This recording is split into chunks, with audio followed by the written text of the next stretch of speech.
Sorry, things are a bit new right now. I forgot to turn on my fucking ring light. Oh, holy shit, that's bright.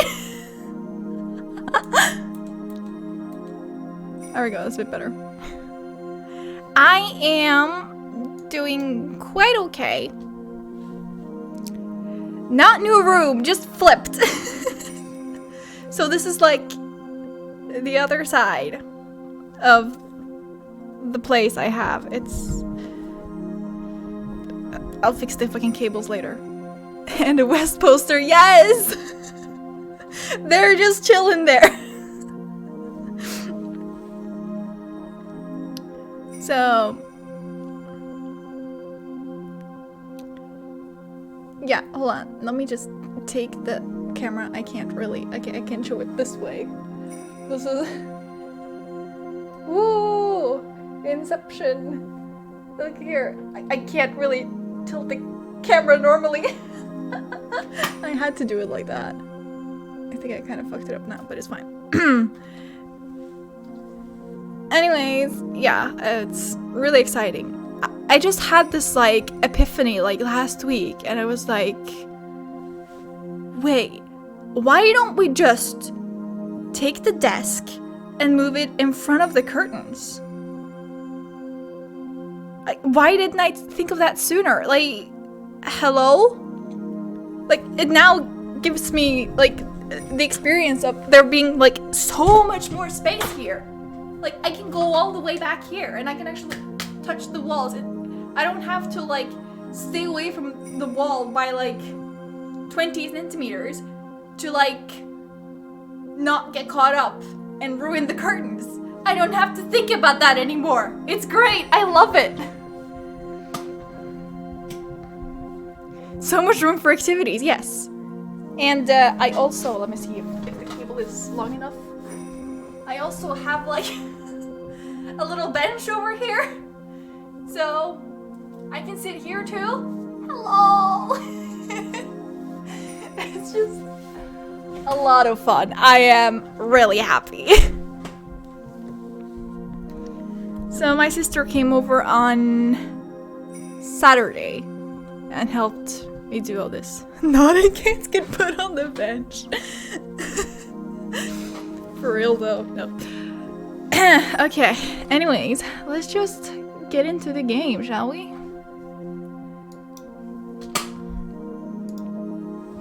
Okay, I think I'm sitting decent enough. Let's see. So much cables, and I don't want to like mess them up. Ha! Okay, continue. Rite of Turnabout. Trial day 1. Yes. Let's defend Maya. Also, I switched this entire thing around. Because I realized that I will be looking the wrong way now. So I'm still getting used to like this layout and how I want things. So things may be subject to change. Also, the background is way subject to change. We're gonna get like some shelves and put like stuff on it. Oh my god, that reminds me. I have to show you this thing I got. Actually for my sister when I was in Sweden. But it's so cute. It's a little rainbow light. You can't really see it because of the... Can you focus? No? Okay, hold on. What if I just turn it off? You can see it a bit better, I guess. But yes, it's so cute. I got it for my sister because she's gay. She's a lesbian. So, I don't know. I thought that would be kind of cute to have in the background. I found it at some, like, what's it called? It's like this store they have across the border at this, like, shopping mall. And they usually sell, like, DVDs and other, like, merchandise of like popular shows and stuff there. So I usually drop by there because I just love going there. Not that I'm very into like any of the shows they have there or anything, but just in general, you know, I like it. The lamp is amazing, I know. And I also found like a similar lamp online but with a pineapple, which I ordered for myself. So, yeah, I'm just so excited to get, like, into this. Like, ah! Okay, now for real. Let's get into the game. Yes, pineapple. Love pineapple. Okay, so last time I kind of agreed with myself a lot that we have, like, the village that we get introduced to in, like, the second game. That is Kurain. And this is Kurain. It's kind of like, what's the difference? But I'm trying my best to, like, differentiate in the way I say them. Because there's no way I'm gonna call one of them Kurain. No way. Not happening. Sorry. No. So this is Kurain.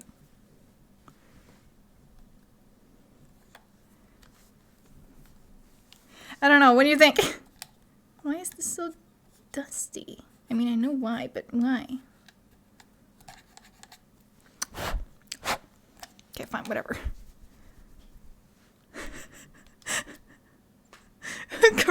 Current.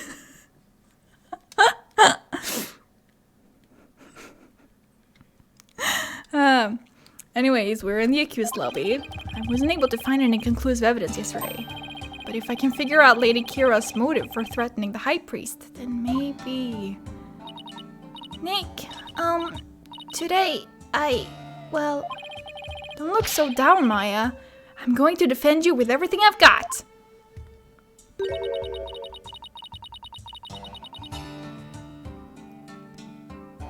Who we think this is? Is, Rafa? Why would Rafa be in the accused lobby? You would do well to seize this insanity while you still can. It is Rafa! Cool!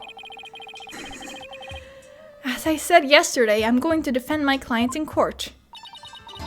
Well, note this. You shall not witness a miracle of the sort that occurred last time.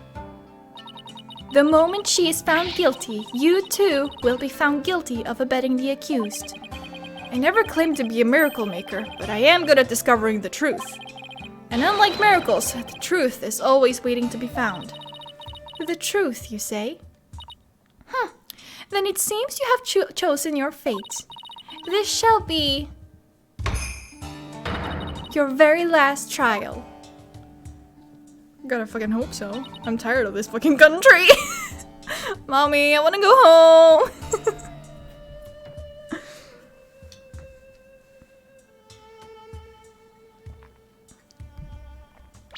Nick! Oops, misclicked. I'm going to prove you innocent, Maya. You'll see. After all, you have to introduce the plumed Punisher, warrior of New Twilight Realm, to the folks back home, right? I'm sure you and Edgeworth would really bond. I can speak English! Hello! That was like one of the only subjects I did well in. It was like English and Norwegian. That's about it. Everything else was just like... Anyways. Right. I may be a defendant this time. But I'll be by your side like always, Nick. Thanks, Maya. This place is tough on lawyers. I'll need all the help I can get. Plus, it's always good to have you on the team. Well, it's time. Let's go.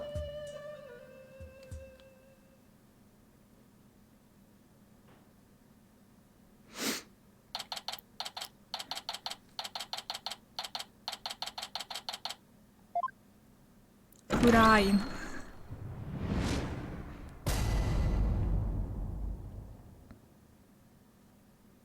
Hell yeah, I'll rise. Let the trial of Maya Fey begin. The fucking suit! No, I forgot about that! Fuck! Oh no! Defense is ready, Your Majesty.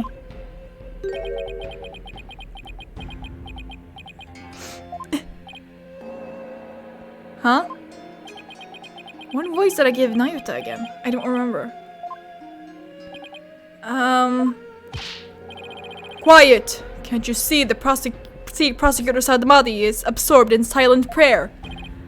Great, the trial's barely started, and the judge is already mad at me. He's very devout for a prosecutor. Is the accused standing over there? Oh, well... Your Majesty, in addition to being the accused, she is also my assistant. The accused is your assistant, you say? Very well then. You're just gonna accept that? Okay, sure. Imagine pulling up to like a normal court and doing this. I actually wonder what would happen. Like, would they let it slide? Or would they be like, nah, you're gonna sit over there. Or, well, technically they don't really do that because they talk together. You know? So, to be fair, a criminal does indeed make a fitting partner to a lawyer with a defiled soul. Was that necessary? That wasn't very nice. Yeah, no shit. Yeah, well, bad-mouthing lawyers seems to be a custom of sorts here in Kurain. Kurain! I must say, I am surprised to see you still here in Kurain, Mr. Wright. There we go. And even more so to find you in the Hall of Justice once more. I cannot fathom why you would willingly risk your life in yet another trial. The answer is simple, Your Majesty. I am a lawyer, and this is what lawyers do. Although, to be frank, I'd rather be anywhere but here right now.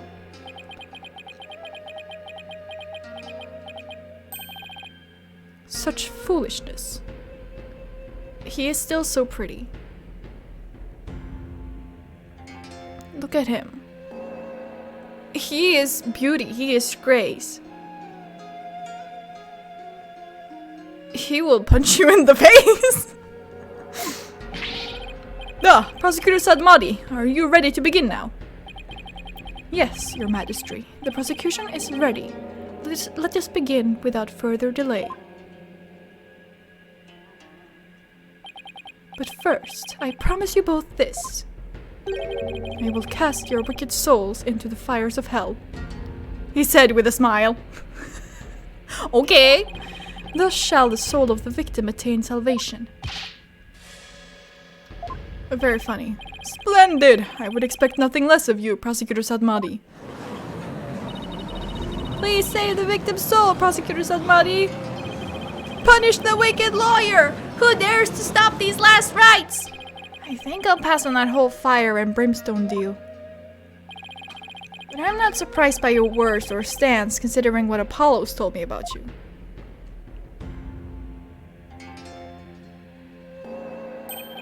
So it was you who instilled that putrid lawyerly guile within him. Putrid? What? He too must soon face the fires, lest his soul be lost to redemption. I forgot to put my phone on charge. I was supposed to do that. I got my charger ready and everything, but I forgot to plug it in and actually charge my phone.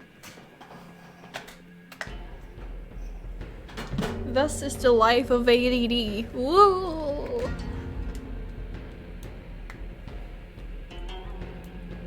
Okay, got it now.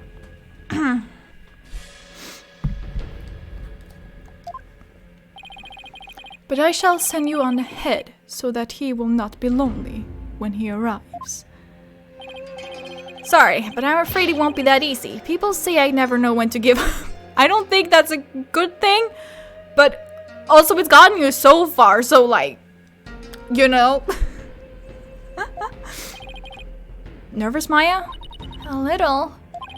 Feels like it's been ages since we stood side by side like this in court. Too bad I'm the defendant. Don't worry. We haven't lost the case together yet.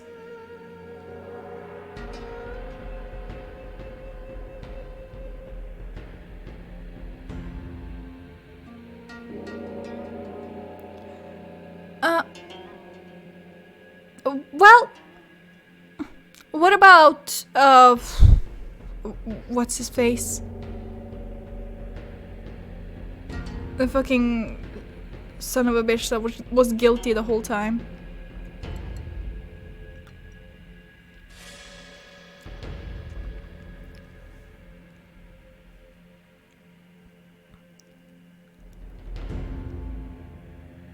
think I declared him as innocent, didn't I? So, yeah, no, they haven't lost the case together yet. You're right. Let's give this everything we've got, Nick. Also, technically, she was kidnapped, but they were still working together. Now then, Prosecutor Sadmadi, would you please explain the case at hand? Of course, Your Majesty. Let us begin the last rites of the victim. Maya Fey has been charged with the crime of murder. The victim of her heinous crime was High Priest Tarostin. These fucking names, I can't. He was conducting the purification rite when he was brutally slain. And the cause of death? Let us review the victim's autopsy report and the crime scene photo, shall we? The cause of death was blood loss from a stab wound delivered to the abdomen.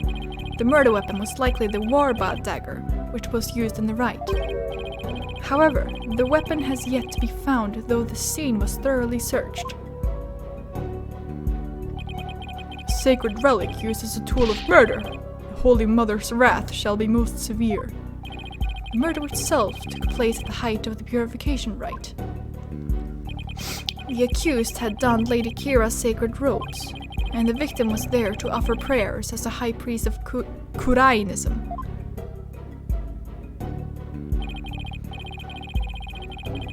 During the rite, the victim and accused were the only two at the inner sanctum.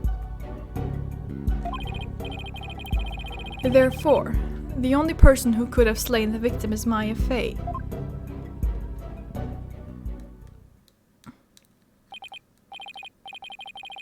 I must say, that does cast a great deal of suspicion upon the accused. Indeed. Now then, allow me to submit this diagram of the crime scene as evidence in this case. Nice. In Kurainism, slaying a priest is a sin most grave and dreadful.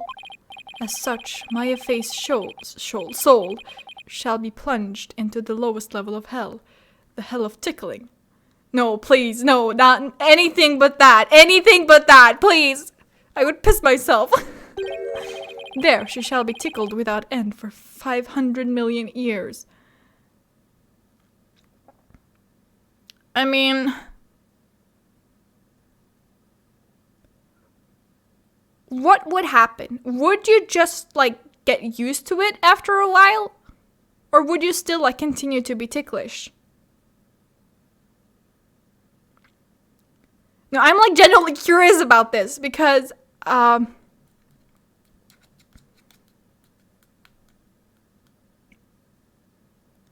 I think you would get used to it, right?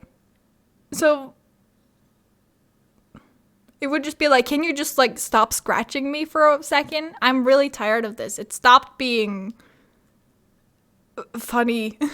Stop making me laugh,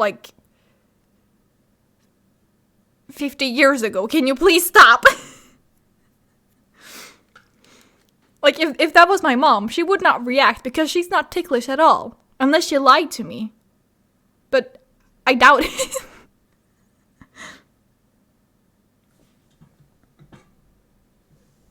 Oh, that is connected. Okay, hold on.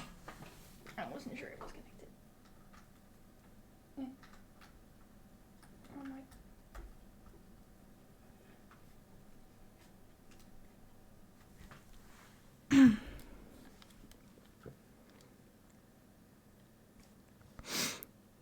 So, I don't know. Interesting. That is a terrible fate indeed. Will the defense care to respond? And here I thought the lowest level of hell was the hell of back pain.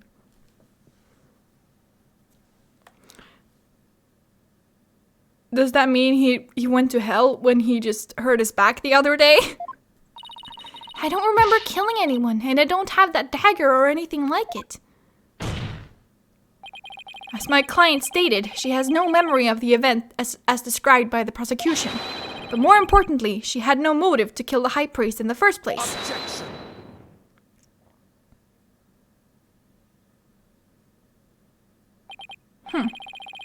I thought you might say that.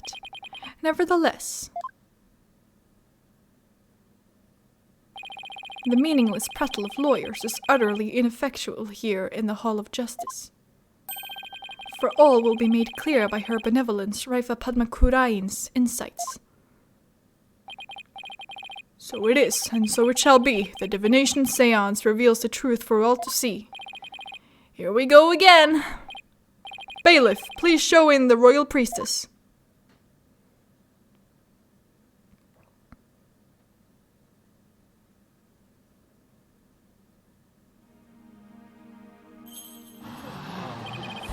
It's Princess Raifa! Oh, how beautiful her benevolence looks again today. Glory to the Holy Mother for this blessed day.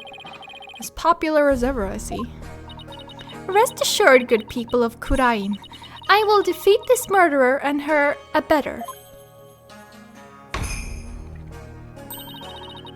They shall not escape on their Freedom Express today.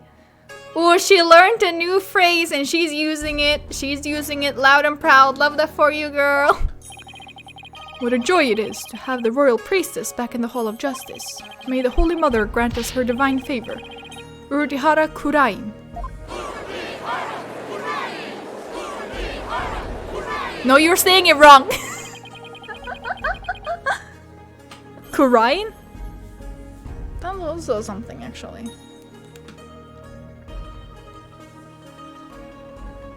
I still don't like it, though.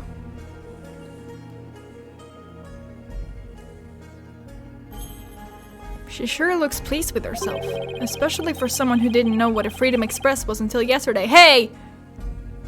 Listen, when you learn a new word, and you know how to use it properly, you flaunt that shit, okay? Like... Is there something stuck to my face, Barbed Head? No, nothing, Your Benevolence. Now then, Your Benevolence, the divination seance, if you please. Very well. Nana, my robe.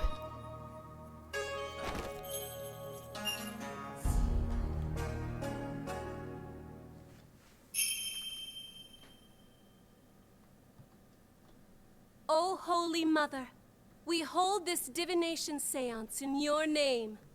Let the eyes of everyone here be clear, and our ears be unstopped. O dance of devotion, guide the victim's soul to me, so that we may receive their final memories in the pool of souls.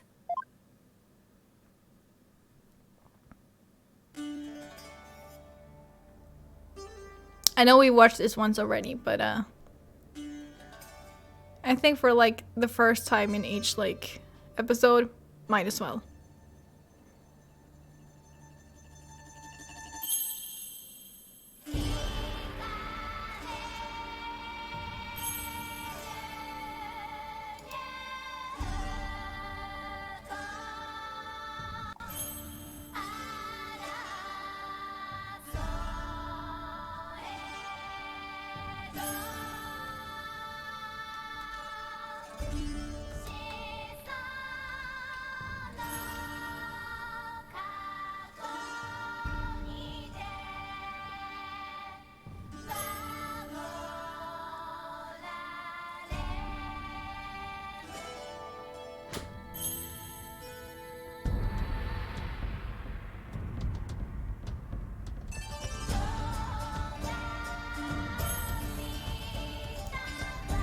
Damn, they put a lot of effort into this animation.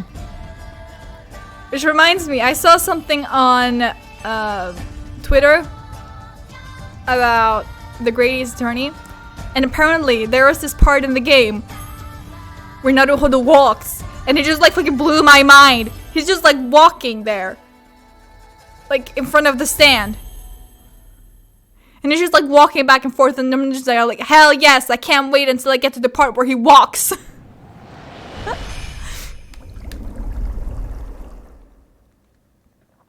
Okay.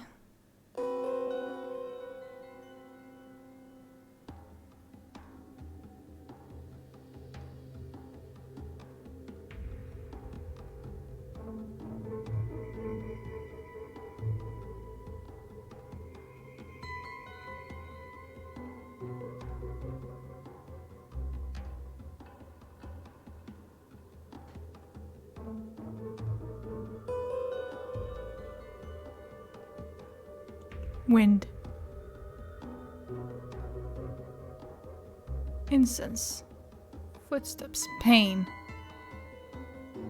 Still incense. Oh no, for sure they're weird looking. To be fair, these were made for the 3DS.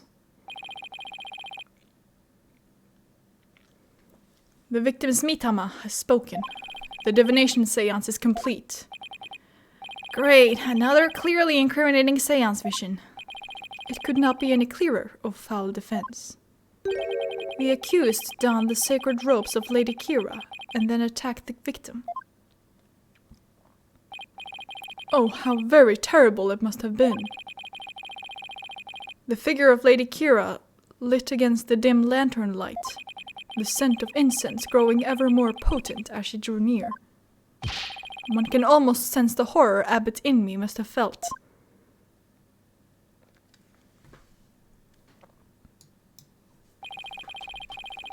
The facts as presented by her benevolence are indisputable. But that wasn't me. Do something, Nick. I'm working on it. That couldn't have been any clearer. Looks like I'm in for another uphill battle. The accused committed this vile act during our ancient tradition, the purification rite. Come to think of it, the rites guide explains the multi-part purification rite in detail. The transformation rite. The high priest reads scripture, while a priestess dons the robes of Lady Kira. The rite of water. Lady Kira enters the spring, and the high priest purifies her along with her dagger. The rite of fire. The priestess circles the sacred flames to purify her soul. Indeed. It would seem that the murder occurred during the transformation rite. The rite dictates that the high priest stand in front of the spring. Therefore, the accused must have attacked him from the direction of the broken lantern. Well, Barbed Head, would you care to object? Of course, because I know my client is innocent. So you say. You truly do not know when you are beaten, do you? Again, it's got him so far. I managed to pull it off last time with Albie. Yeah, exactly, it's got him so far. I'll just have to do it again. You intend to find fault with her benevolence's insights yet again. It would seem lawyers are Polkunan creatures indeed. Isn't that Polkunka? Why is the what's it called?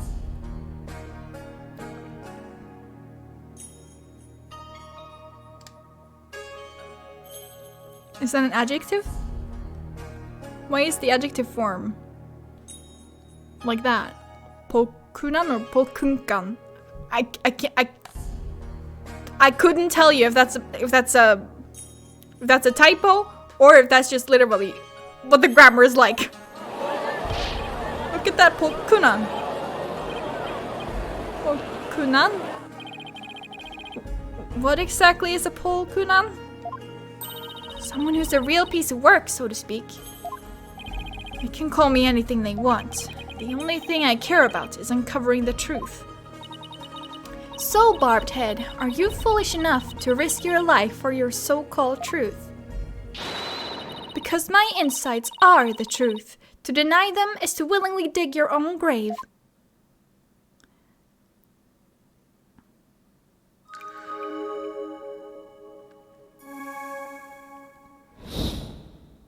Okay. The victim commenced the purification rite by bowing to the lanterns and reading a sutra. As the first part, the transformation rite, ended, he lowered the sutra. Suddenly, he heard the accused's approaching footsteps and smelled her incense-laden robes. It was then that the victim felt an intense pain. I believe this is when he was stabbed. As his life's blood spilled over, his vision dimmed till finally he passed from our world. That is everything the victim experienced in his final moments.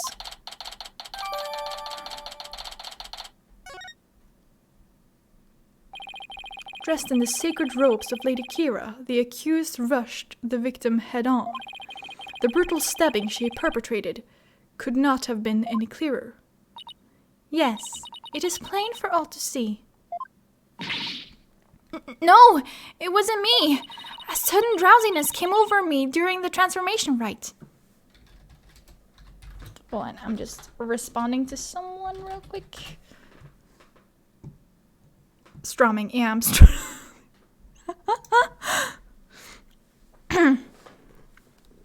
A sudden drowsiness came over me during the transformation rite. I didn't even get a chance to put on Lady Kira's robes. Check them for my...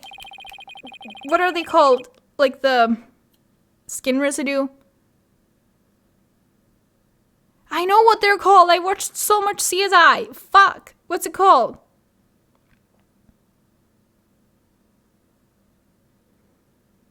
We need to get Maya some Red Bull. She keeps falling asleep. Damn.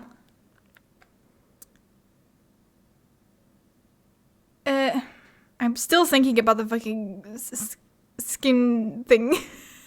Huh?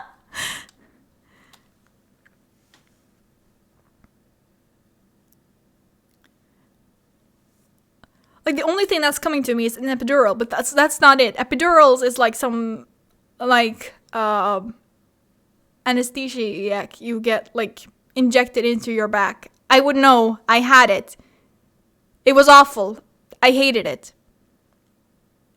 More like I hated getting it inserted because it just felt awful. But once I got it out, it was also awful because suddenly I was in so much pain. So like every fucking 30 minutes, I kept asking for more fucking painkillers because I was in so much pain. And finally they were like, okay, fuck it, whatever. Here you go. Here's some morphine.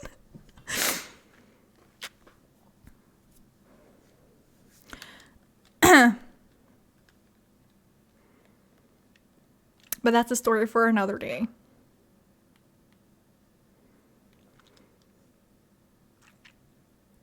You waste our time with such meaningless statements, accused. You cannot explain away the truths revealed by the royal priestess's divine insight. Oh, how did you end up finding contradictions last time? The deceased's final memories include all 5 senses. Oh, you mean those words that appeared in the pool of souls?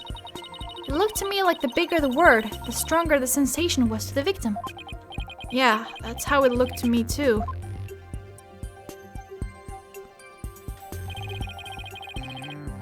I forgot to read. She can never ever stay awake. That is literally the #1 reason she is incriminated.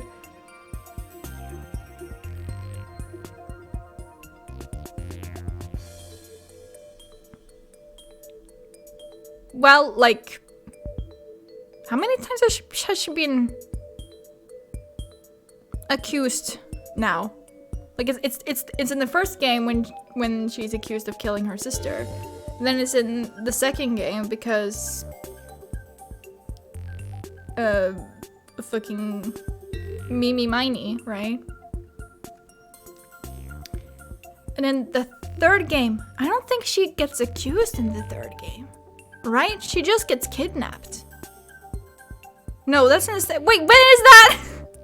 Hold on, no wait, that's the second game. Fuck. How many fingers? 2 so far. Well, 3 with this. But third game.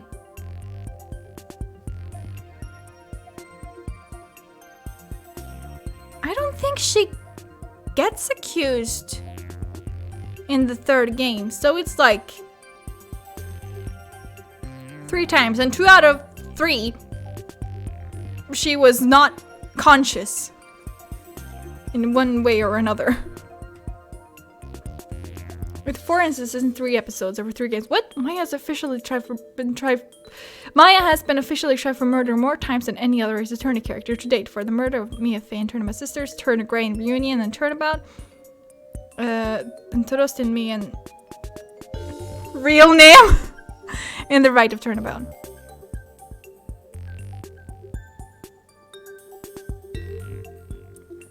Okay, 4 instances in 3 episodes.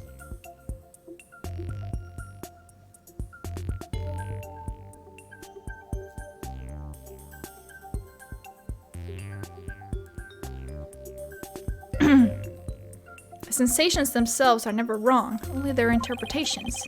That's why I tried to point out mistakes in Rafa's insights the last time. So there could be contradictions between what Abbot Inmei felt and her insights. Her? Her?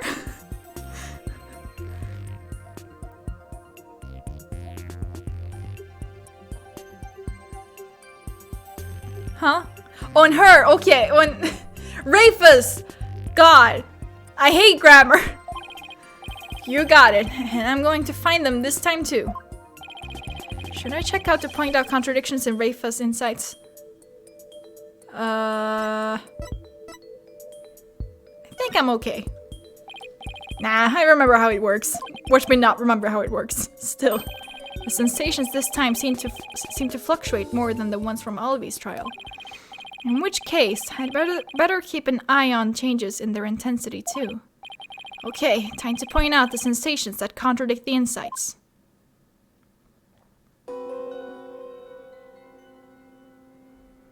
The victim commenced the purification rite by bowing to the lanterns and reading a sutra. As the first part of the transformation rite ended, he lowered the sutra. Suddenly...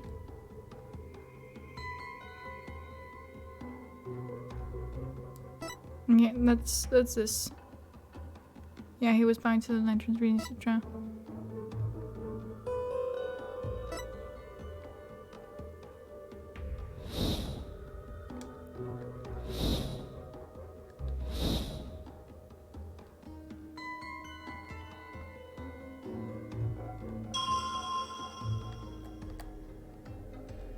Objection! That was not it! Your benevolence! No, okay. Whatever, inconsistent. I think not. Exactly. That's where the inconsistency lies! Sir! Okay. What is it, Maya? I'm still trying to figure this whole insight thing out. When the words change size, that means the intensity of those sensations is changing too, right? That's what it looks like to me. So then, that's probably something we should keep an eye on too. In short, we should be on the lookout for changes that shouldn't take place, but they do anyway. And changes that don't occur when they should. How very perceptive of you. I guess all that training sharpened Maya's mind along with her powers. Let's compare the vision to the insides while looking for changes in sensory intensity. Sounds like a plan. Okay, cool. Okay, hold on.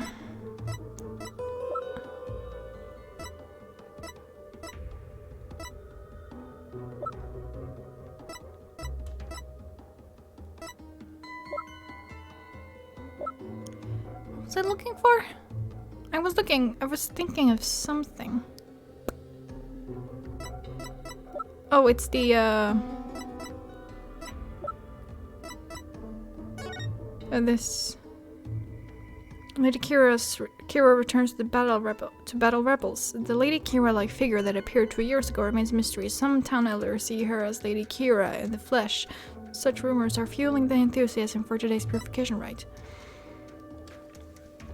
The thick white ice that froze the ground from the inner sanctum to the plaza of devotion until yesterday has melted. The rite can now go on as planned. We give thanks to the blessings of the Holy Mother and Lady Kira. Piraki.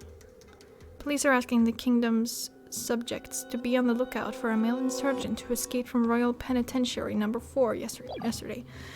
Okay. Okay, whatever.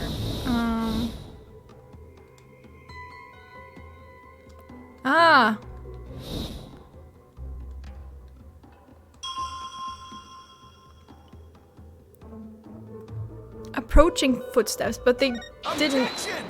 There we go. There we go. The victim supposedly heard the accused approaching footsteps, but did he really? What nonsense is this? Is it not abundantly clear? No, it's not, because there is something strange about those footsteps. Strange. Explain yourself, Barbed Head. The footsteps are strange because they don't get louder. They're not getting any louder. Why exactly does that matter? Please focus your attention on the incense the victim smelled. The scent grows stronger as the accused approaches. If the accused really had approached the victim, the sound of her footsteps should have grown louder as the scent of incense grew stronger.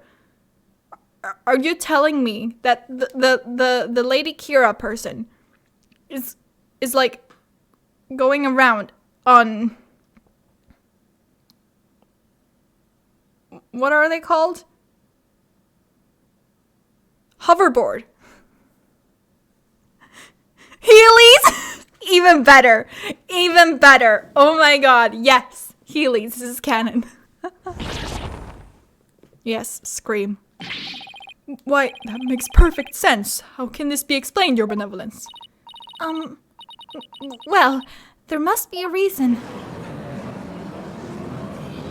Objection. It is as they say. Even a putrid worm of a lawyer will turn. What does that even mean? Same, Phoenix. He's not exactly singing your praises, that's for sure.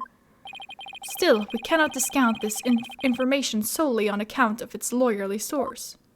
Skating around town, busting some rebels, gliding around on my heelys. Yes! Oh my god. Lady Kira, queen. Your benevolence, perhaps you must listen more carefully to the abbot's mitama. Listen more carefully? What's he talking about? Yes, it would appear so. I shall try to refine the sensation. Refine the sensation? I can more accurately gauge sensations by deepening my communication with the mitama. I didn't know you could do that. Why have we never done this before? By refining a sensation, a clearer picture of the truth can be discovered.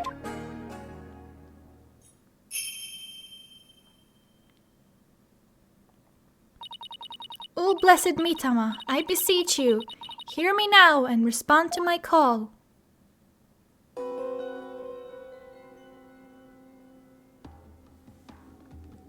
Bells.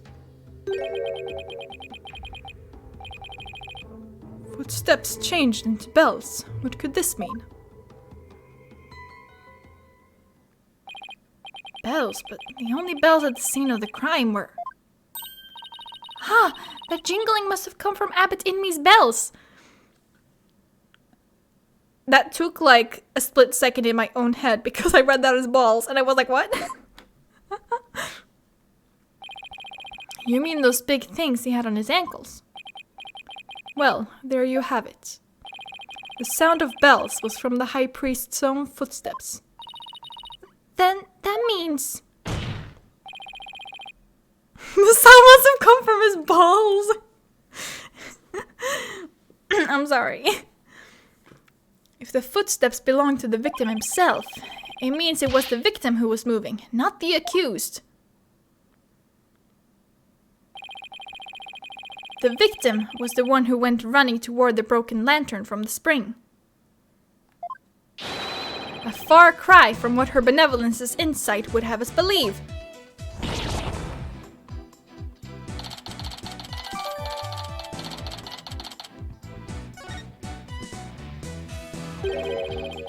But why would the victim have approached the accused? Maybe he was trying to defend himself. Please explain. He could have felt threatened by Lady Kira standing there with a dagger. If so, God, he might have thought to overpower her before she attacked.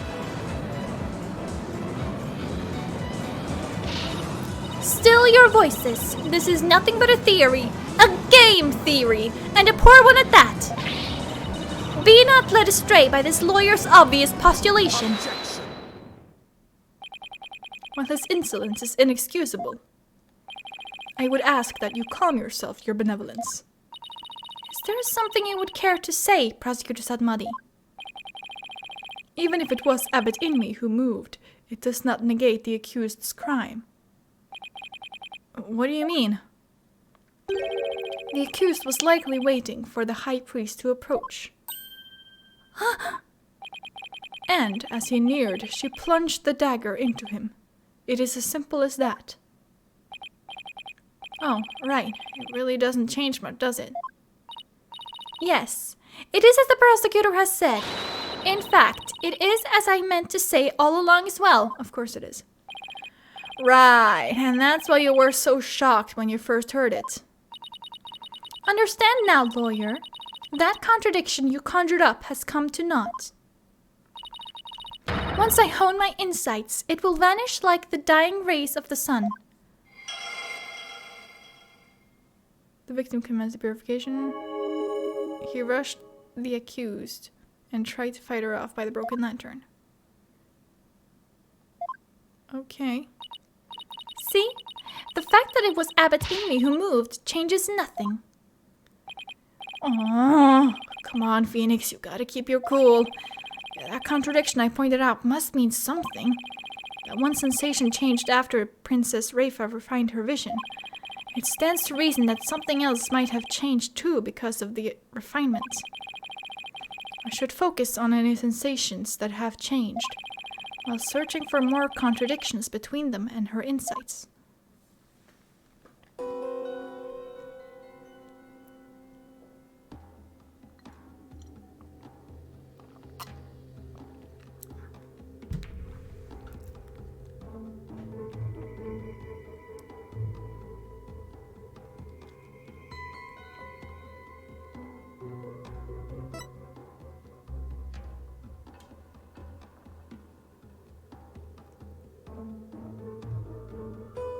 Transformation rite ended. He lowered the sutra. Suddenly, he rushed the accused. Tried to fight her off. It was then that the victim felt an intense pain. Hold on.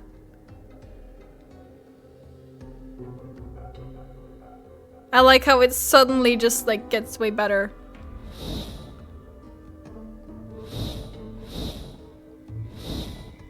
There was water?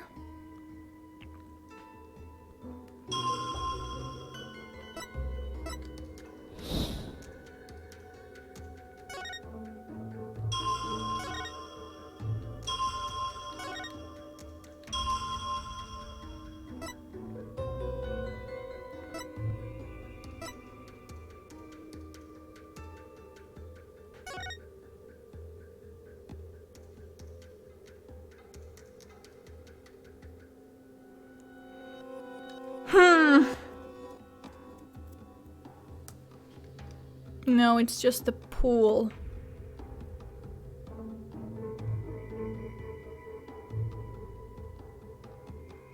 Is that the broken lantern, though?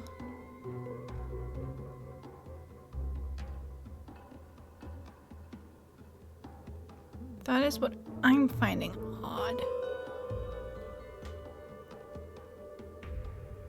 Oh, you're right!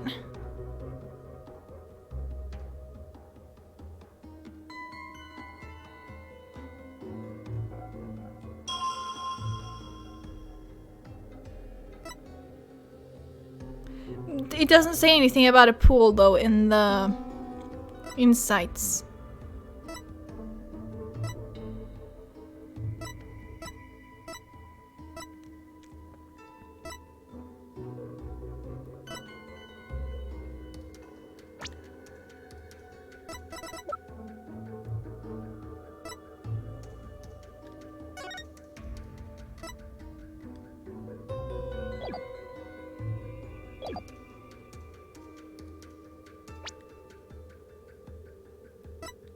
I can't show evidence.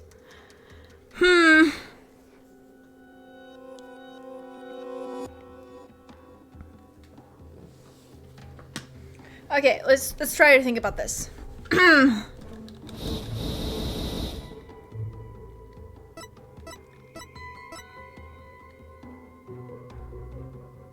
Yes, you... I mean, that's kind of what we have to do. We have to, like, Find a contradiction between the insights and the senses. That's kind of what we're doing right now. The victim commenced the purification rite by bowing to the lanterns and reading a sutra. As the first part of the transformation rite ended, he lowered the sutra. But was it the transformation rite? Hold on, wait, let me read about the rites real quick. Where do I find the fucking... Where do I find anything? Rites guide, here we go. 3-part ceremony held when the moon is directly over the summit of Mount Punipuni. Begins with transformation rites. The high priest reads scripture, while the priestess dons the robes of Lady Kira, which have been purified with incense. This is a rite of water in which the priestess enters the spring dressed as Lady Kira. No.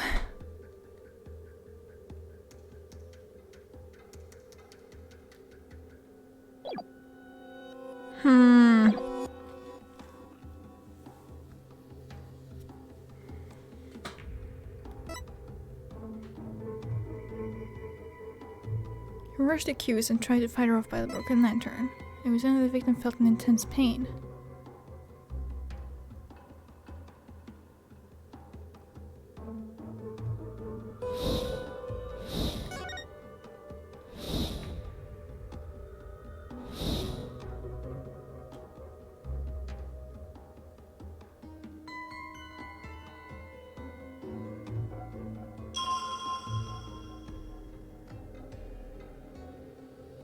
The incense went away. It's so hard because you don't know, like, what is... Damn it, I didn't want to do this, but I'm gonna fucking cheat. Fucking YOLO, don't care.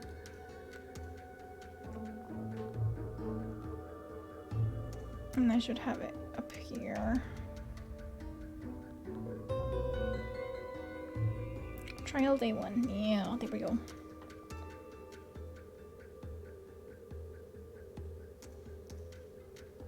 Wait, can we present? Do I have to select first, maybe? I don't fucking know. Oh yeah, I have to select. Oh yeah, I have to select. Hold on.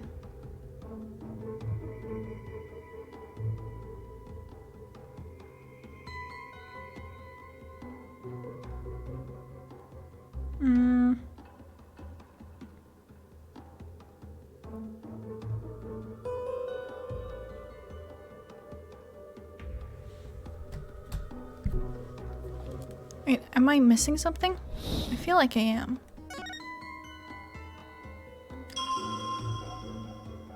Oh!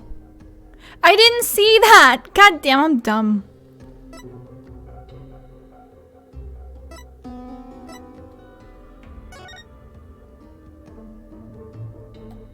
This is when I can go here. I see. I think anyway. No, I can't. Objection! Sorry, that took me like way too long. I didn't notice. It was like in the same place and I didn't notice that it changed. Hold it!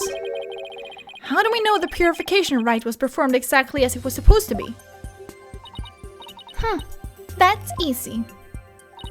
The customs governing the rite are very clear. An abbot in me would have adhered to them. Well, that's strange. Mr. Wright, would you care to explain just what is so strange? Yes, I would ask you to consider the sound of the victim's footsteps. The sound of bells changes to the sound of water at one point. What's this?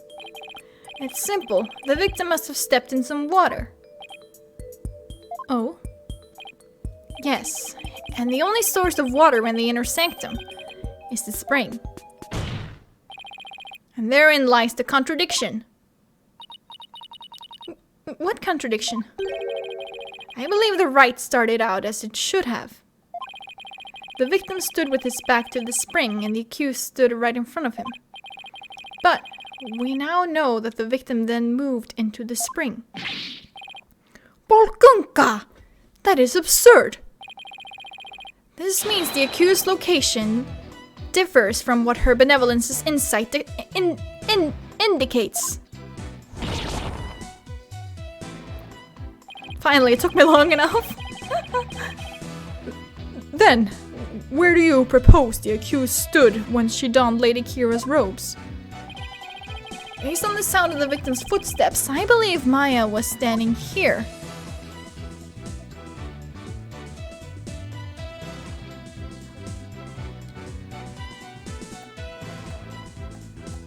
I mean, in the spring, right? Until this moment, we've all just assumed that Abbot Inmi and Miss Faye were standing where they were supposed to be, as shown in this rights guide. In short, the victim should have been standing with his back to the spring and the accused in front. Why didn't Maya say anything? Why didn't she be like, actually, I was standing in the spring?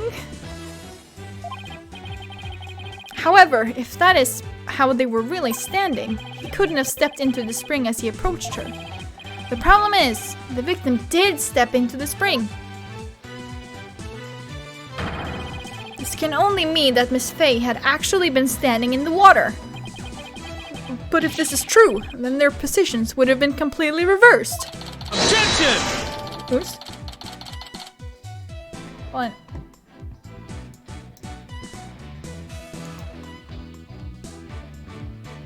Oh! Oh, that's... No.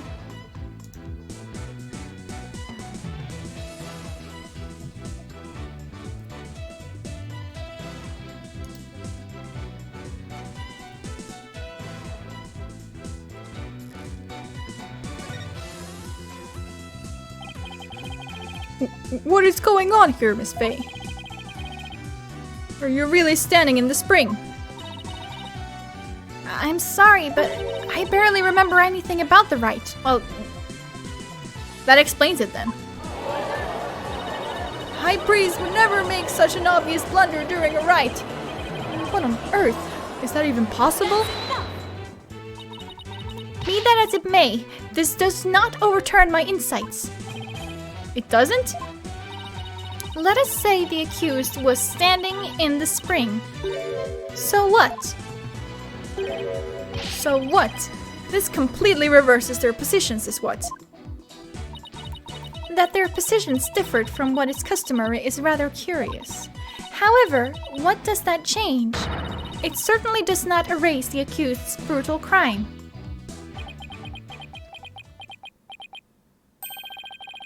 I guess you have a point there.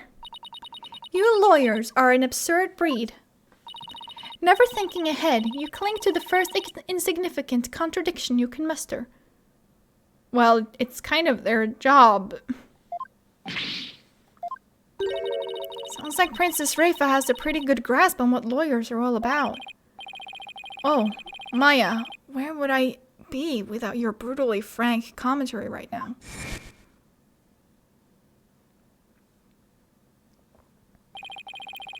Is this contradiction really meaningless?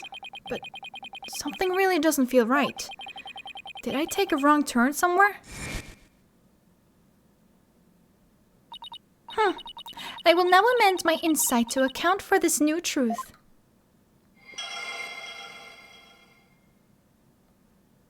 I rushed the accused and tried to fight her off by the poolside lantern. And then as his life's blood spilled over, his vision dimmed. Now the contradiction is no more. Try me, Beach. But the truth of the matter still stands, no matter how stubbornly you deny it. What do you have to say for yourself now, Mr. Wright? Nick!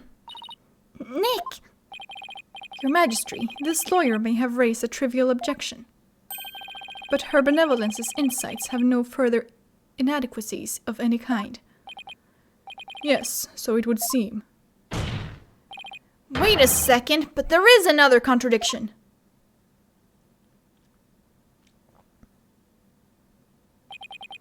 Still you flounder about, wretched beast. Though you rack that putrid brain of yours, nothing worthwhile will come of it. Maya, please tell me you remember something that might help us out here. Sorry, I really don't remember a thing. But now that the place I was standing in has changed, who knows? God, you're fucking useless. I love you, but you're fucking useless, Maya. Savage prosecutor. Very. That alone may cause a new discrepancy with Princess Rafa's insights. That's right. We now know that Maya was standing in the spring. A major change like that could very well produce a contradiction.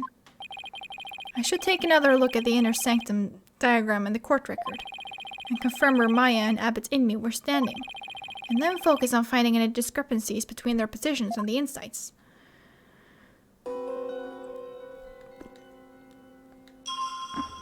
Okay.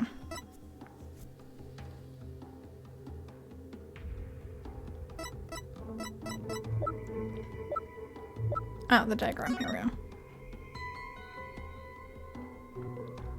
Okay, so the broken lantern should now be behind him to the left, right?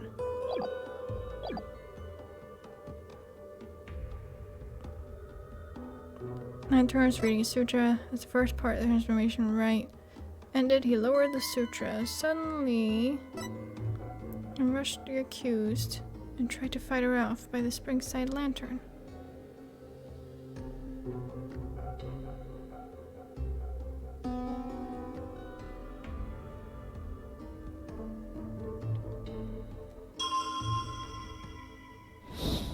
No, fuck, that's not. Dang it.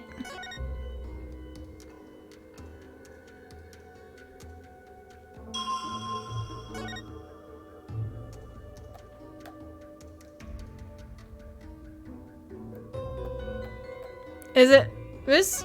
Objection! Yes! Oh.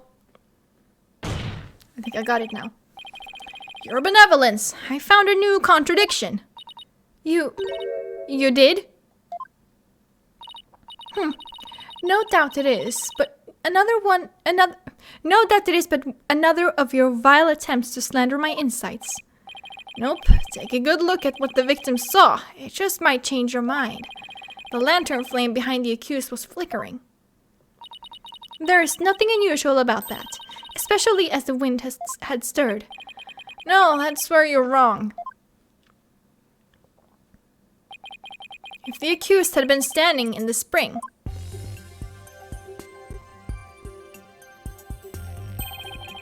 then what you see here should be one of the lanterns flanking the statue. Then what the fuck is happening? I failed to see your point. My point is something is wrong here. The two lanterns flanking the statue were both outfitted with glass wind guards. So neither lantern's flame should have been flickering in the wind in the first place.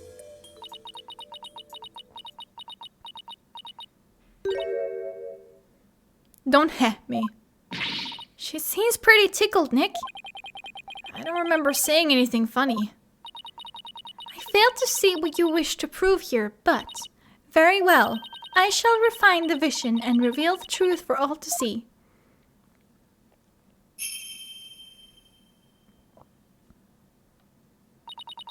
O blessed Mitama, I beseech you, fix your sight upon the lantern there.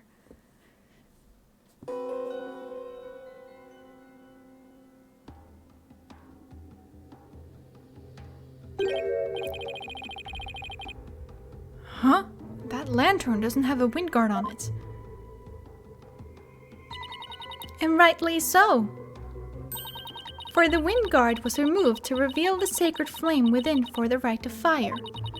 Therefore, there is nothing odd about the flame flickering. Say what? But when we searched the crime scene, those lanterns had their wind guards on.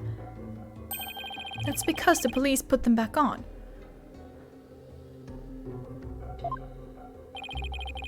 Why would they do that?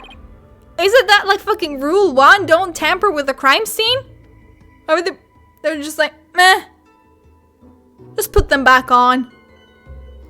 Who cares about recreating the scene as it was at the time of the murder? Not us. The sacred flames have burned uninterrupted for hundreds of years, Defense. We could not risk them being extinguished even during an investigation. Listen, I think an investigation is a bit more important than your religious beliefs. Like, I'm not trying to be offensive in any way, but seriously, also, why is this not charging? Hold on, something is wrong. Let me just check something real quick. Where does it go? Oh, it goes here. No wonder it's not fucking charging. Hold on. Everything there is... Heck. I do have a free. Hold on. I just don't want my camera to die. Hold on. Oh, headache is getting worse, so I'll be going to sleep. Aw, that's okay. Thank you so much for being here for a while. Hope you have a good rest.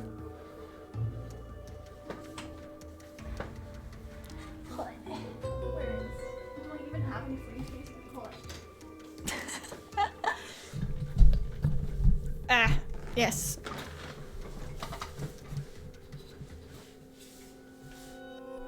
I knew.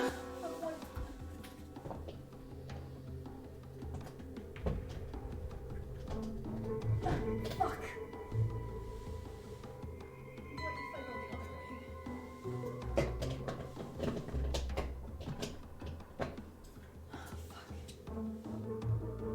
the other way?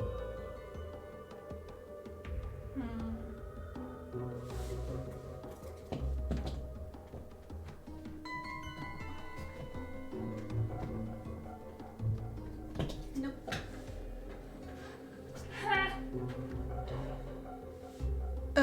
That didn't work. Okay, how is my phone doing? My phone is doing fine. Okay. I'm gonna just change out the charger for my phone then. Because my camera is a bit more important right now. Wait.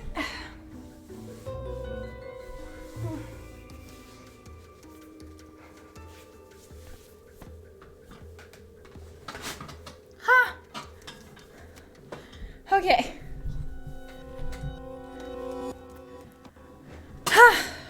Okay, I'm back. And it's charging now. Cool. That's all I wanted.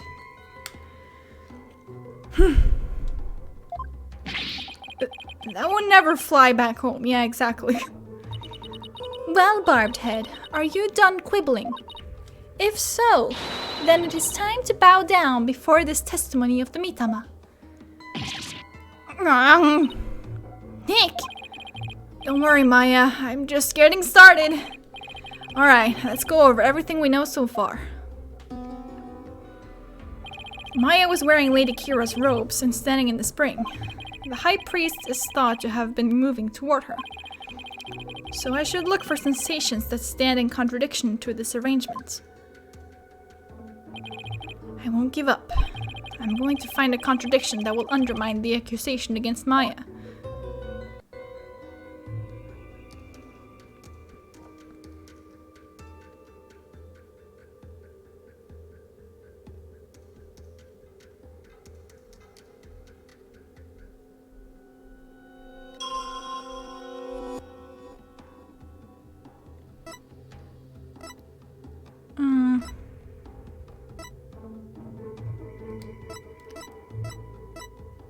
That is the broken one.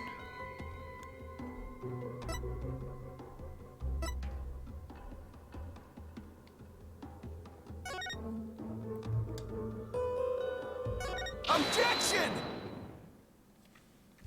There we go. What could this possibly mean? That lantern clearly contradicts the insight. But this contradiction will overturn the entire case I've been building. Are you all right, Mr. Wright? 1 minute you shout out, and in the next you fall silent. Perhaps it is like the bellow of one who is barreling down a hill with no way of stopping. Is that not right, Prosecutor Sadmadi?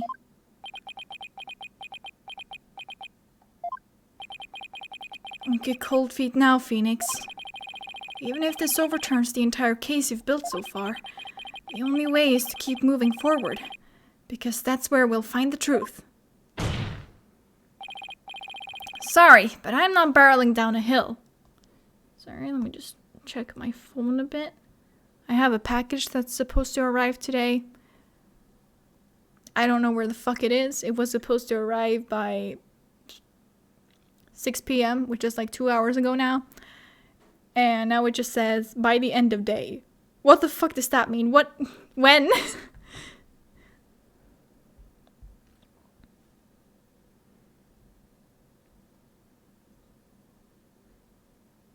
By end of day. Yes. Tuesday, August 31st, 2021.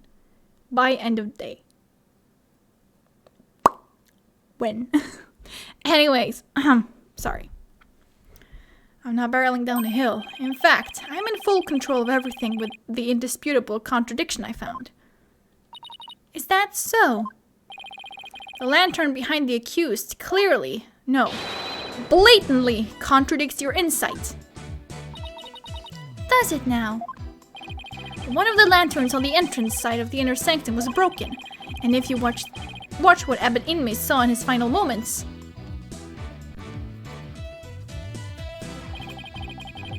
you will notice that the lantern behind the praying form of Miss Faye is broken.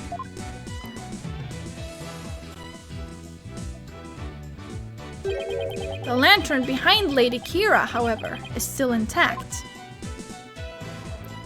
Yes, let's go, Phoenix! In short, we are seeing two different lanterns in this seance vision. How could this be? And even if it were so, how would that contradict my insights? That just means that he didn't rush towards Maya. Let me start by saying the claim I'm about to raise will overturn the case I've built thus far. Will the defense please explain himself? Based on the broken lantern, we can tell Maya and Abbot Inmei's positions, where the accused and the victim were standing. But did you not just finish asserting that the accused was standing somewhere else? I did, and I built my argument on that faulty premise. But thankfully, it has led us here, to the actual spot where Maya Faye was standing.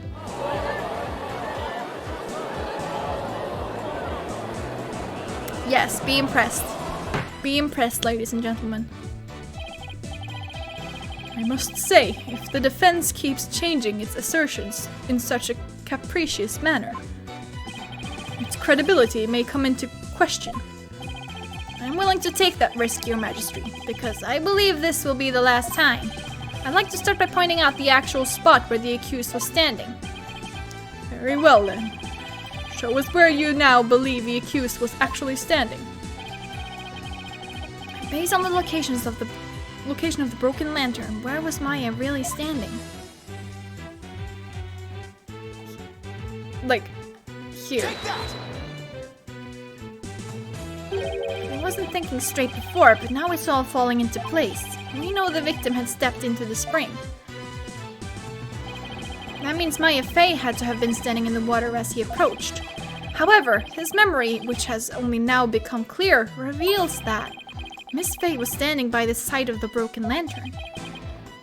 In other words, she was standing where she was supposed to be according to custom. Does that not bring us back to the very beginning? No, this is where things take a different turn, and I mean that literally. The victim had to have been moving toward the spring. That means that while he was moving, he had his back turned toward the accused. What's this? Do you mean to say the victim turned around during the rite? But such an image appears nowhere in the seance vision. Massey's holding up a fucking... What do they call it again? I'm sorry.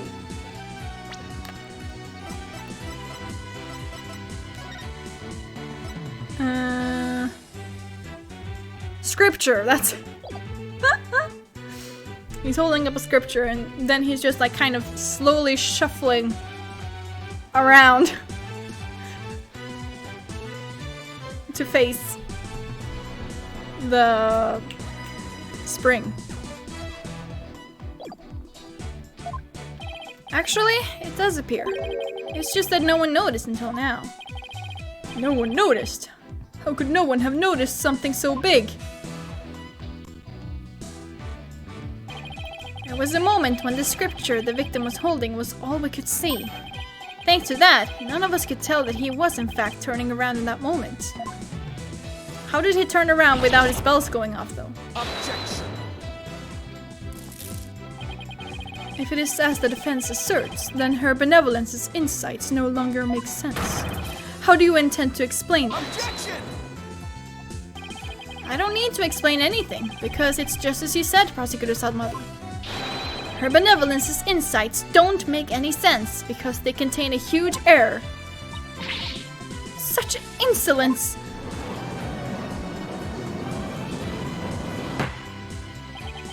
A huge error, you say? Do explain.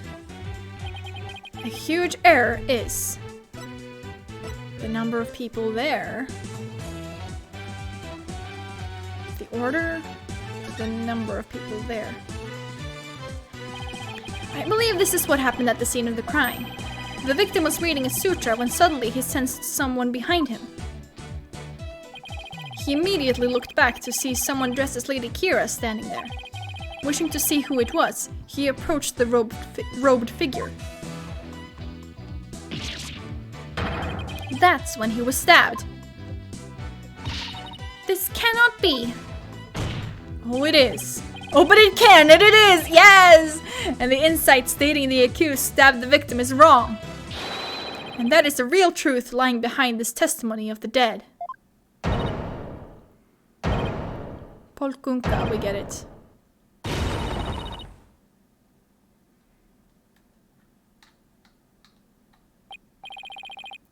Are you suggesting that there was someone else at the scene of the crime? Have I misunderstood the voice of the Mitama yet again? This cannot be! I feel kind of bad for her, not gonna lie. Like, she's just doing the best she can, really. Whew, that was a close one. But I managed to divine the true meaning behind the seance vision somehow. I should add these new facts to the court record.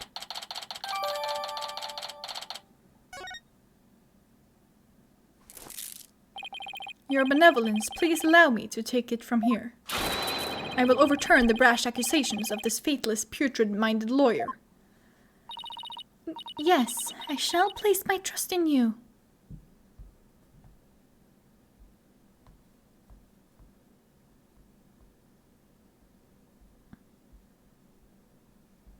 Okay, I'm just seeing like how much I have left.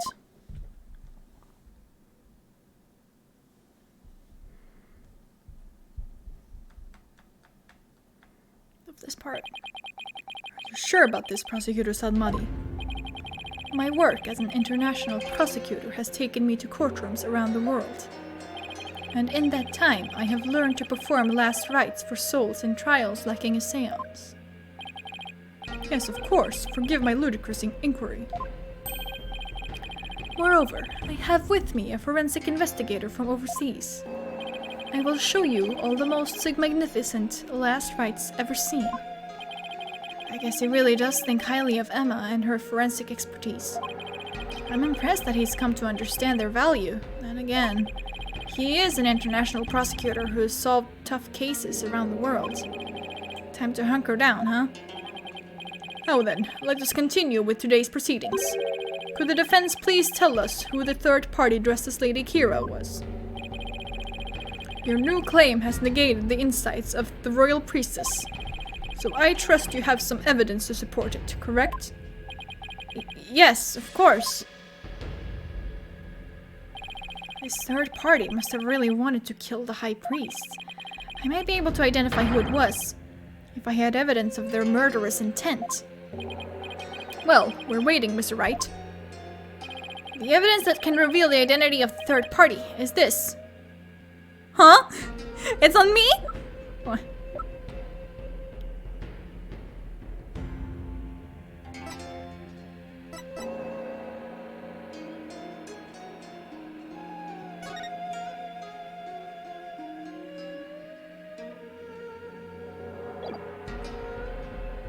Hold on,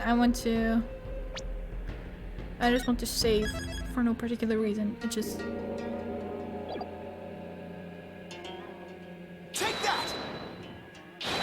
Nope, not this.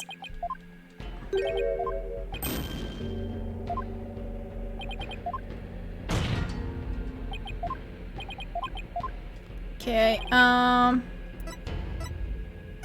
is it this then? The escaped prisoner. Police are asking the kingdom's subjects to be on the lookout for a male insurgent. But...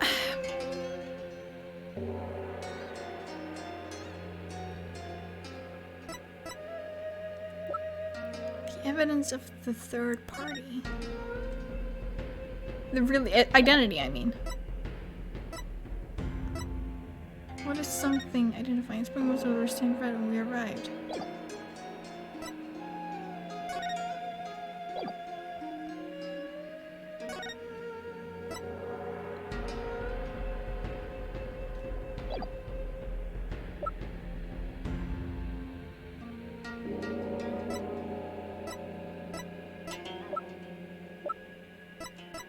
Okay, let's try the newspaper.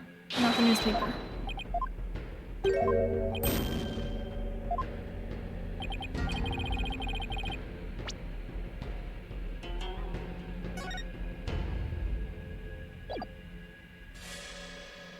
Hold on.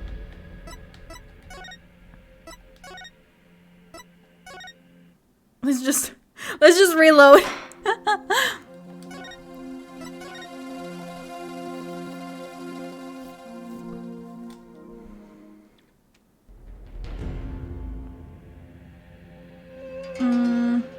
Evidence that can reveal the identity of the third party. I don't want to cheat.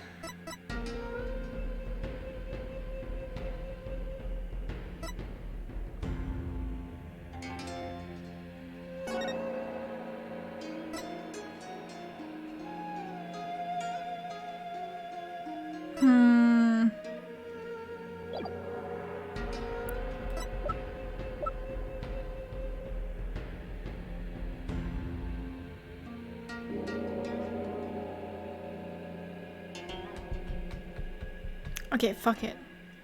Sorry.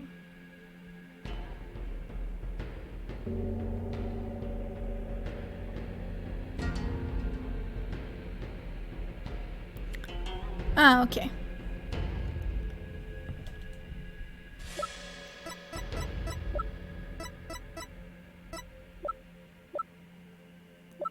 Wait, where is it?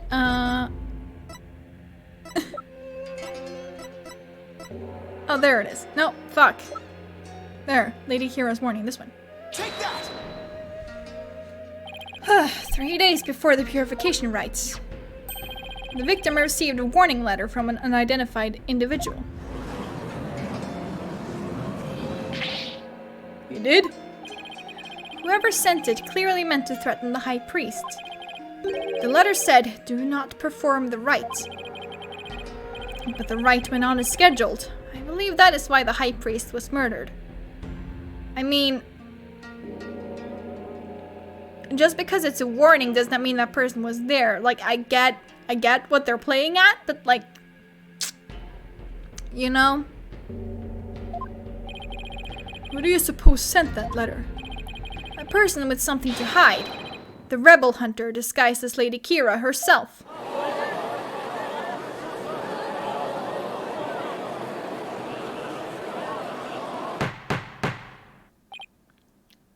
Peace. I don't understand. I had heard the Lady Kira that had been in the news of late only hunted rebels. If so, why would she have killed the high priest? Excellent question. Maybe it would help to think of it this way. What if the high priest had secretly been a rebel. The High Priest! He couldn't possibly have been a rebel.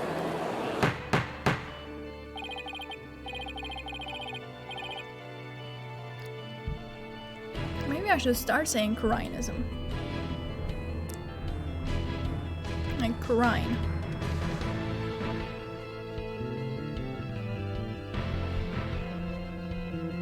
I mean, they seem to have that sound in their vocabulary, so... Not vocabulary, but you get what I mean. The High Priest, a devout follower of Kharinism, a rebel. Do you even comprehend the blasphemy of which you speak? Well, do you? I too found it hard to believe at first. But as I continued my investigation, it started to become more and more plausible. The third party was the rebel hunting Lady Kira, and the High Priest was a rebel.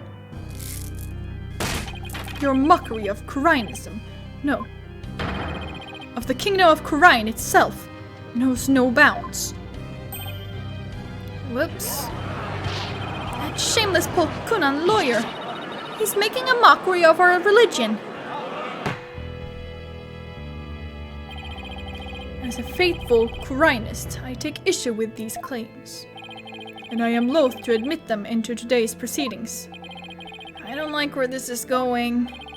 The defense's claims are but vile blasphemy tantamount to spitting on the Holy Mother. Is it really that big of a deal, Maya? Abbot Inmi was a distinguished monk and very well respected too, so yeah.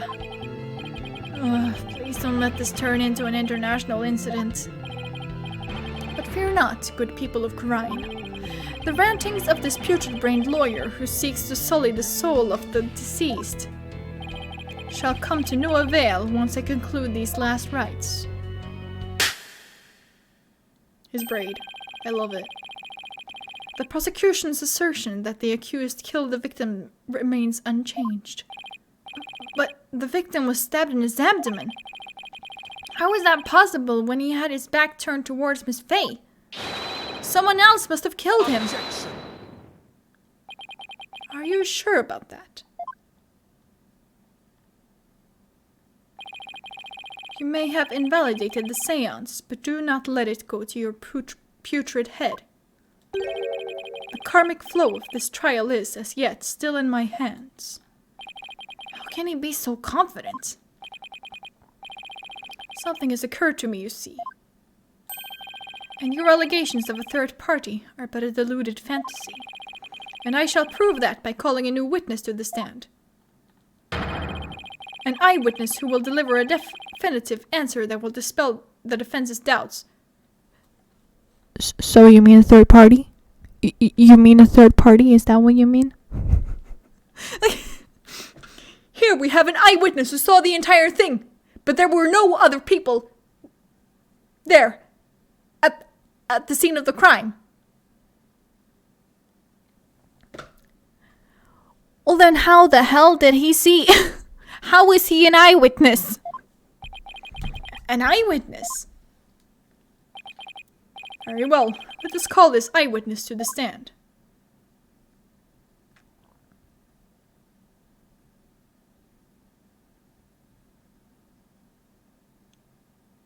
Oh my god, it's Buddha Bob from Big Time Rush. It's him again. Well now, he has to be the shaggiest witness I have ever laid eyes upon. Please state your name and occupation. Oh, I'm, that so-and-so, whatchamacallit.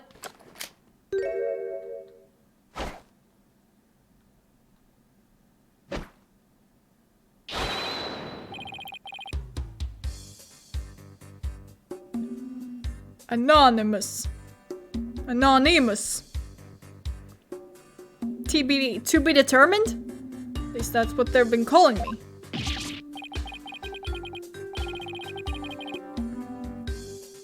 TBD, as in to be determined? Can't you just tell us your real name? The witness has suffered a blow to the head, rendering him amnesiac. Therefore, I named him Anonymous. TBD in my report, but he thinks TBD is part of his name. Objection! You're letting an amnesiac testify? Have no fear, I have already questioned him at length. While it is true he has utterly forgotten his name and past, his memory of what he witnessed is still very much intact. Considering the dearth of information, any new knowledge may be of help. Therefore, I will permit his testimony. Now, Mr. Remus, please tell us what you saw.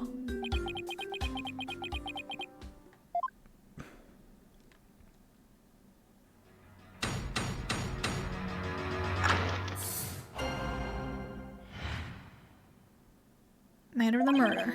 At night, it was up at the top of Mount Punipuni, the mountain next to the inner sanctum. I hate crowds, so I climbed up there to pray in peace. I know it's a no-no, but since there was no one around, I used my binoculars to spy on the right at the inner sanctum. That's when I saw the accused stab the high priest with a dagger. There's no way you saw Miss Faye stab the victim with a dagger. I swear I don't know what he's talking about. Or don't remember at any rate. Maya, shut the fuck up! Mount Punipuni, the beautiful mountain that is also known as the Little Sanctum. They must be talking about that smaller mountain from the poster. Mr. Remus, I was wondering, what can I do you for? The inner sanctum lies at a high elevation where clouds and fog can obscure the view. Are you sure you were able to see what happened from the mountaintop next to it? Good point. His Majesty raises an excellent question. Well, Mr. Remus? On the day of the rite, there wasn't a cloud in the sky. I had a perfect view. Sir, get out of here with your fucking bullshit.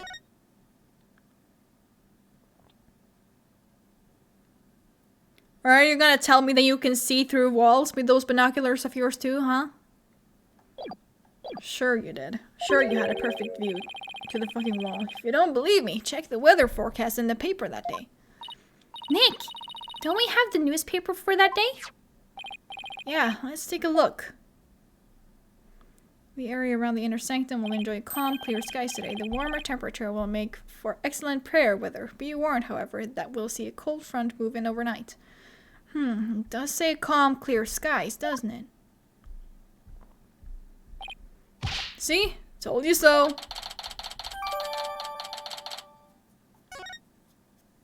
That's not the thing that bothers me. Well, it would appear the witness has offered testimony worth hearing. Mr. Amos, I too have a question for you. Didn't he already question the witness? Well, that's what I'm here for, right? Shoot! How was the accused holding the dagger? Was she holding it underhanded, its blade protruding from the bottom of her hand? Yep, I believe she was. It's called a reverse grip. Huh. I thought as much. Hold it! Hold it right there! What bearing does that have on this case?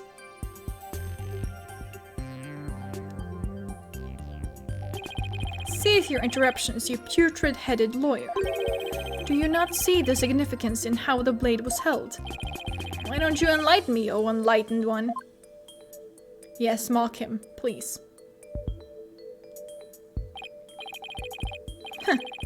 I knew you were a fool. I can already picture you in your next life. Next life? Yes, after your soul rides for centuries in the pits of hell. You shall be reborn as a witless sea urchin with barbs limited to your posterior. You shall live a short, inconsequential life only to be brutally devoured by a sea otter. That was a bit excessive. I simply asked what the dagger grip had to do with the case. Now pay attention. How the accused held the dagger is of vital importance. With such information, we can infer exactly what actions she took. You were saying that the victim was killed while he had his back to the accused. Is that correct?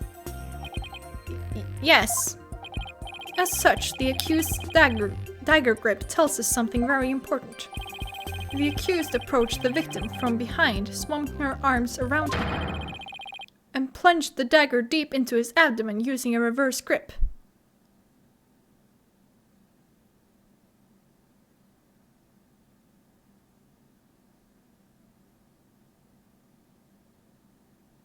It's a possibility. I wouldn't consider it fact just yet. What? Thus, Mr. Emus's testimony clears up any doubts that might remain. And it coincides with her benevolence's insights as well. This is a disaster. I thought I'd blown those insights out of the water, but now they're back to haunt me. Oh then, the defense may cross-examine the witness.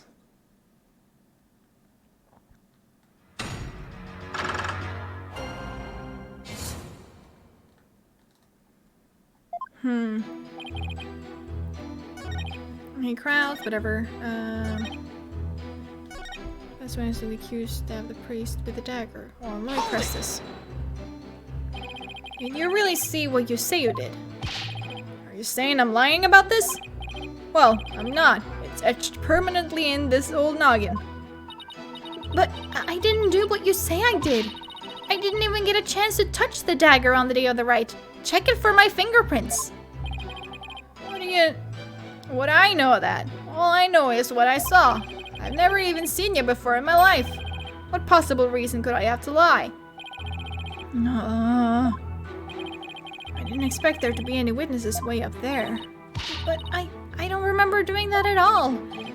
I know. I have a feeling the witness is lying. There has to be an inconsistency somewhere in his testimony. I should take another look at the court record. Okay, cool. Something from the court record.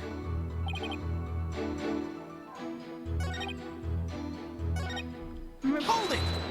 Just press everything, I guess. Are you sure you're not mistaken, Miss Remus? Was it really Mount Punipuni that you climbed?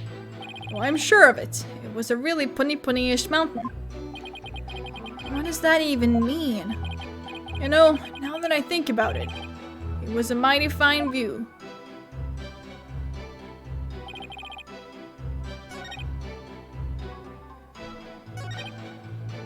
Hold it! You had a pair of binoculars with you. That's pretty convenient. You weren't planning to spy on the rite all along, were you? Actually, I just happened to have them for bird watching. Sure.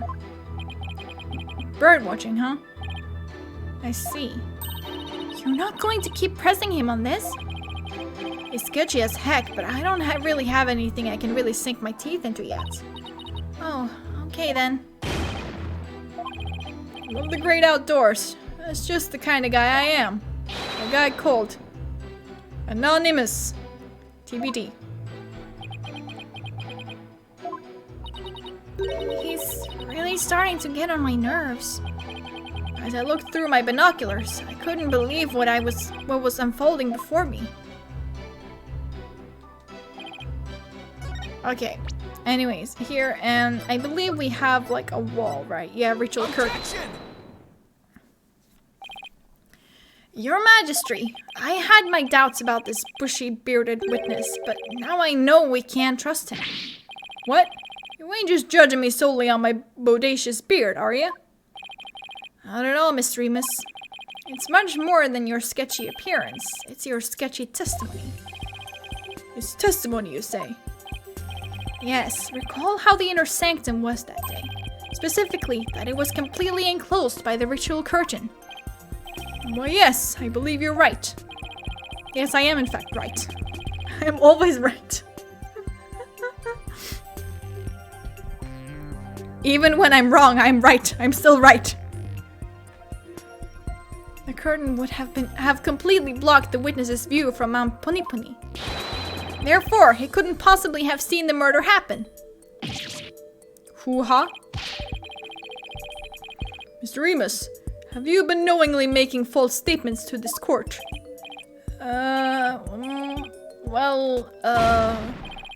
You got me!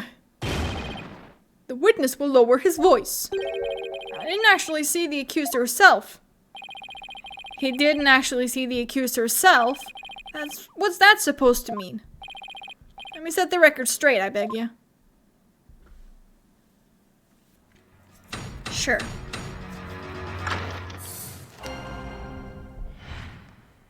I saw their shadowy silhouettes projected against the ritual curtain. The figures were created by the light of the full moon on that clear and still night. She was just a shadow, but I could tell it was the accused reverse gripping that dagger. Shadows? That's what you saw? That's right. I could see what was going on by the shadows projected onto the ritual curtain. In the future, Mr. Emus, I would rather you offer up accurate testimony from the start. Forgive me, my main man, Mr. Magistry. Chalk it up to my fuzzy memory. Though he saw but shadows, it is still valuable testimony. You have to be kidding me. What are we going to do now, Nick? All I can think of is to look for inconsistencies between the actual Rite and what Mr. Emus says he saw. Now then, the defense may cross-examine the witness once more.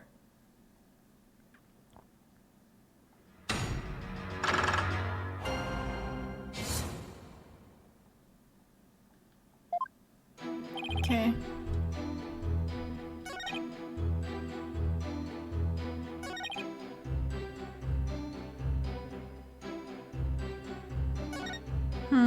No, he claims he only saw shadows. His testimony has sketchy written all over it.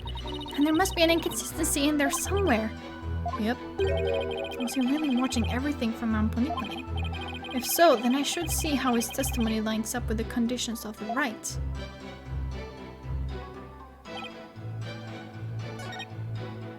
Created by the light of the full moon. But the lanterns...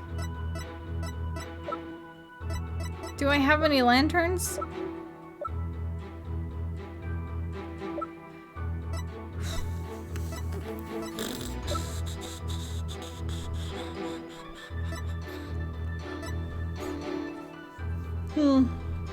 Okay, let me press this. You claim to have seen shadowy figures that were projected onto the ritual curtain. But did you really see them, Mr. Emus? Also, if it were from the moon... Well, I guess depending on, like, the moon's position or whatever. It probably wouldn't have casted a shadow onto the curtains. But did you really see them, Mr. Emus? Of course I did. The bright moonlight projected them onto that curtain, clear as day. It was like watching a scene out of a horror movie from my front row seat on Mount Poniponi. I guess the moon does shine a bit brighter when you're way up there.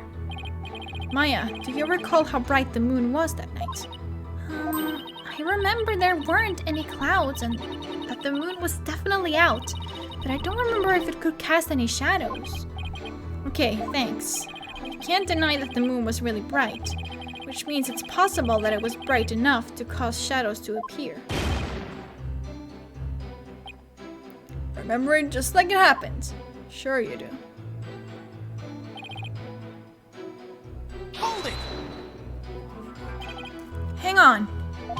How do you know it was Miss Faye if all you saw were shadows? It was that little bun on top of her head.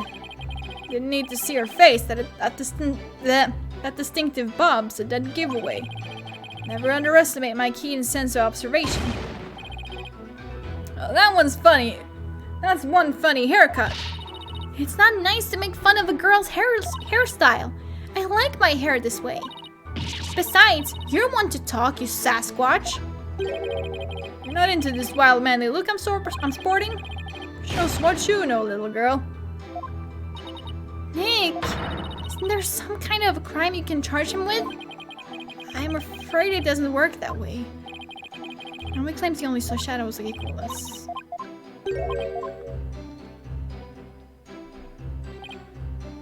Hold it! Let's just press this one too. So what you saw were simply shadows. That's right. Shadow figures on that bright white curtain. They showed through plain as day. I could see everything that happened. But Miss Faye and Abbott and me were at the top of a mountain, late at night. The only light up there was coming from 4 small lanterns. How could the shadows have been projected that clearly onto the curtain? No wonder people harp on you lawyers. You're always so dang skeptical. The lanterns weren't the only sources of light, you know.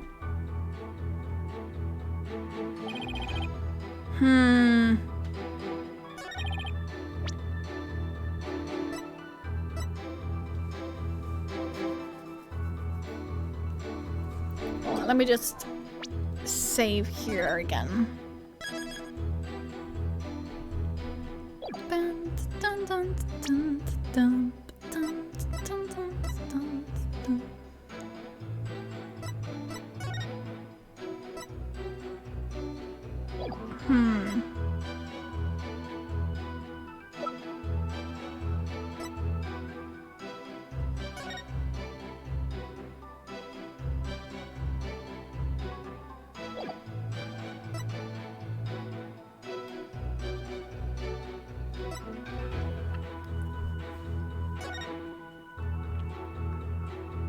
This is just that the spring water was stained red.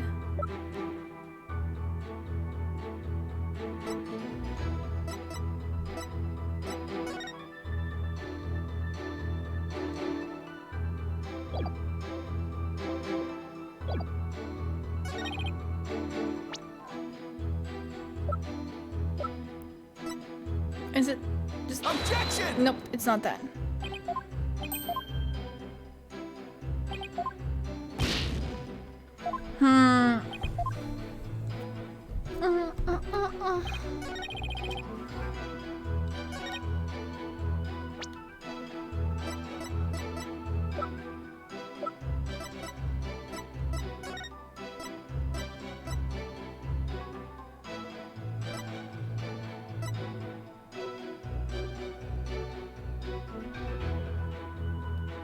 It just says there's a cold front, and she did say that the moon was definitely out.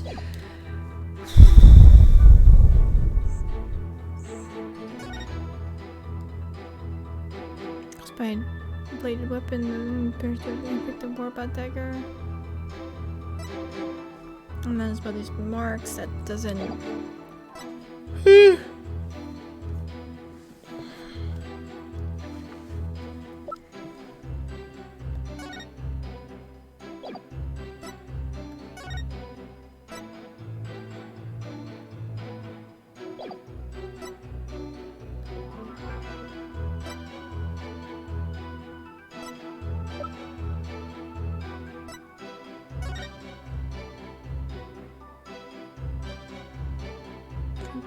Farmland. For crimes against the kingdom, consider armed and dangerous. Contact authorities. Envelope. Not arranged poster. That's not it.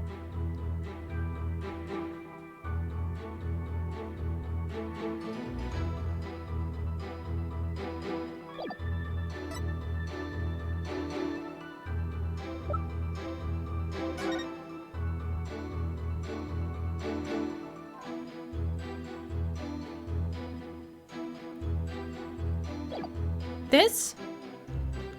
Objection! Nope.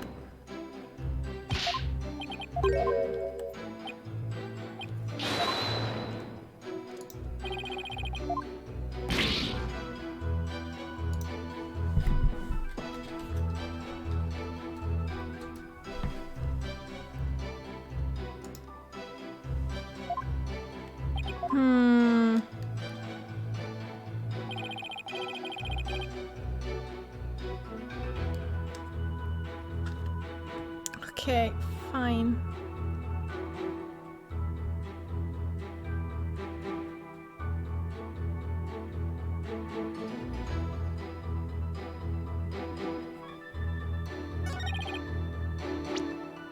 Wait, Rite's guide? Oh!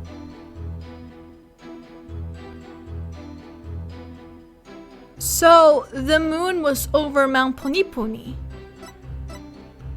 The moon is directly over the summit of Mount Poniponi. Ah! Lily, read. God damn it. Why do you fucking suck at this game?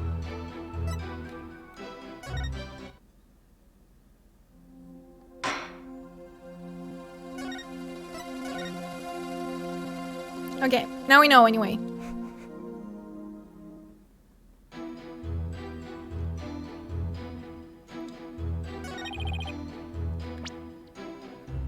Objection! There we go. You saw silhouettes projected by moonlight. Sorry, but that's just not possible. What do you mean?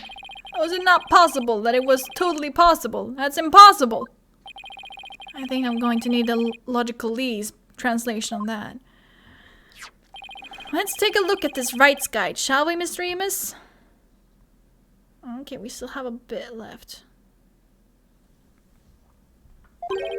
The rite is held when the moon is directly over the summit of Mount Poniponi.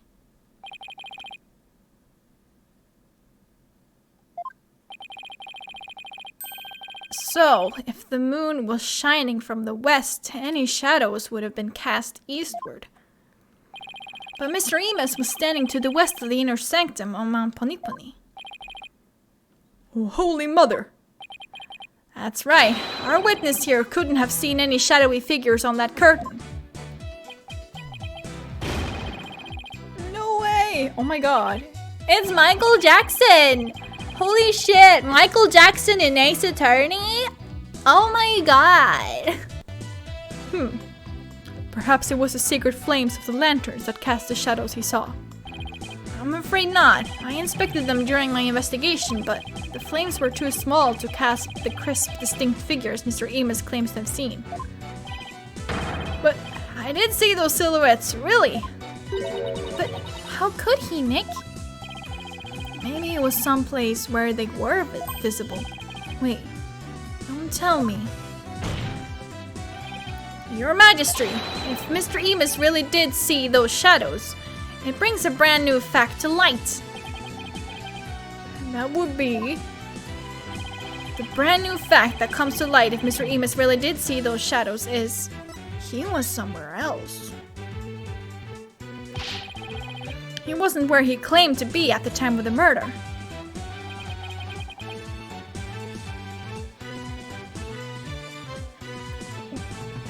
What's the deal with the dudes? Oh, where do you propose the witness was? Someplace where he could have seen the shadow figures, naturally. Wait, you mean... None of the mountains east of the inner sanctum are close enough for a good view. That leaves only one place where he could have clearly seen the shadows from. And where might that be? This is where Mr. Remus was at the time of the murder. The inner sanctum. Mr. Remus was at the inner sanctum, just outside the curtain on the east side. It's the only place from which he could have seen the shadowy figures. Really? Wow, I didn't even think of that. Wasn't the inner sanctum off limits to all but the victim and the accused? And the third party who was there, you mean? I get the feeling that's a subject Prosecutor Sadamadi would rather not touch right now.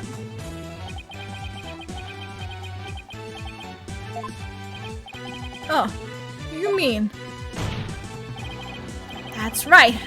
This witness was at the scene of the crime, which means he is the mysterious third party we saw during the divination seance. He could be the one who dressed as Lady Kira and killed the High Priest.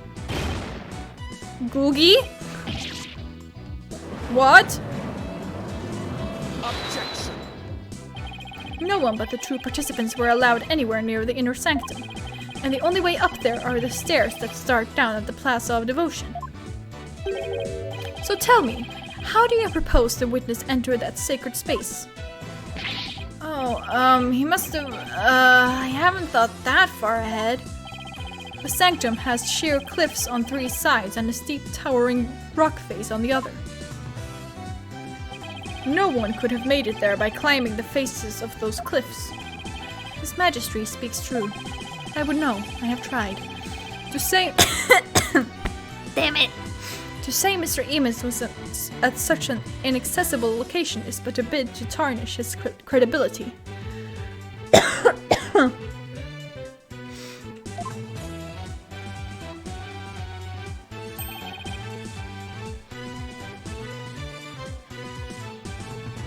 This is still by end of day? Still by end of day. Is that not right? Right! I wasn't at the inner sanctum. No sir, no how. At least I'm pretty sure I wasn't. Then, what about those silhouettes you claim to have seen? I'm starting to think I've been imagining things. My god, you can't just come to court and say that! What? This is insane! I knew we couldn't trust that lawyer. How is this his fault? He's trying to frame the witness.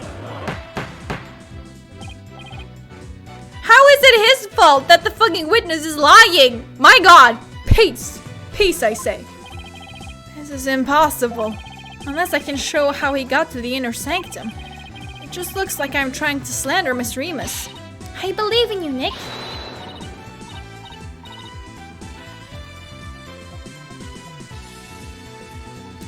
Sorry, she said rah rah and my mind immediately went rah ah rah rah.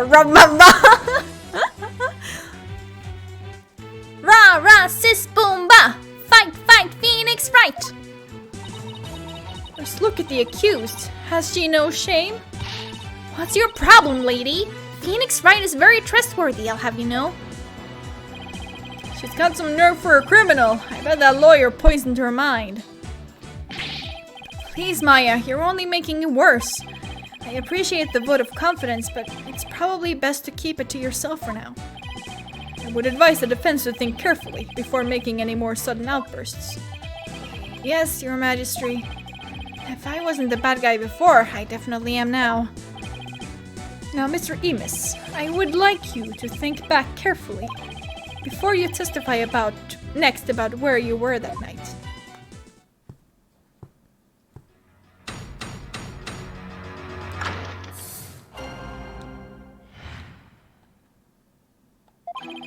I was never at the inner sanctum, I tell ya. Not much I'm sure of, even with the fuzzy memory. Besides, it would have been impossible to get there in the first place. Boy, you lawyers sure are scary. I guess it might have been impossible for him to get to the inner sanctum like he claims, but now will you assist in trying to frame this innocent witness? Yeah, I'd like to see you explain how we got up there. Mr. Wright, is it not time to end these cross-examinations?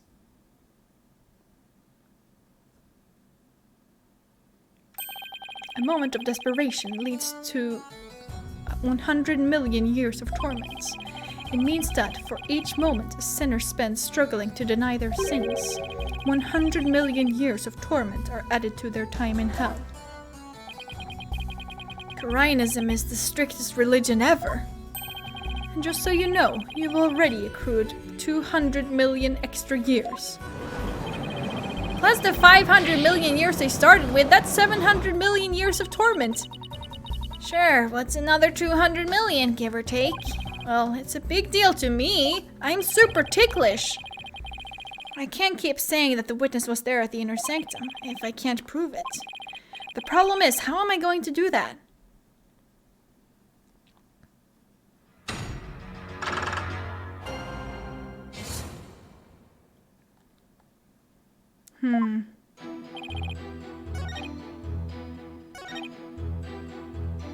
Let's press this.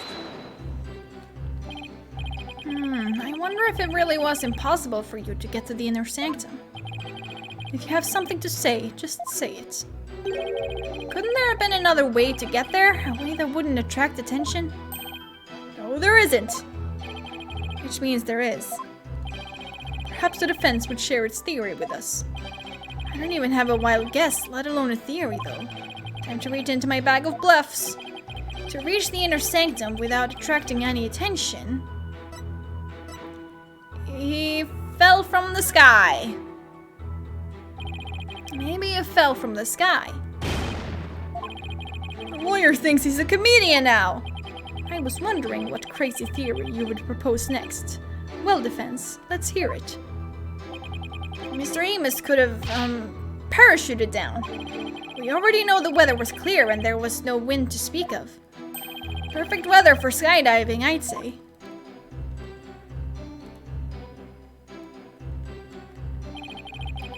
Now that you have been backed into a corner, your delusions grow ever more delusional. The inner sanctum is on a tiny ledge upon a sheer cliff over 2,000 meters tall. One misstep and a skydiver would soon find himself in the Twilight Realm. Yeah, I don't care how still the wind was. Even I couldn't have made that jump. Wait, what's this building on top of the Sacred Mountain? That is Royal Penitentiary number 4. Alright, Princess Rafa mentioned there was a prison up there. How do you get your prisoners up there anyway? By helicopter, but only with authorization from the Minister of Justice. He is the only one who can approve flights that pass over the inner sanctum.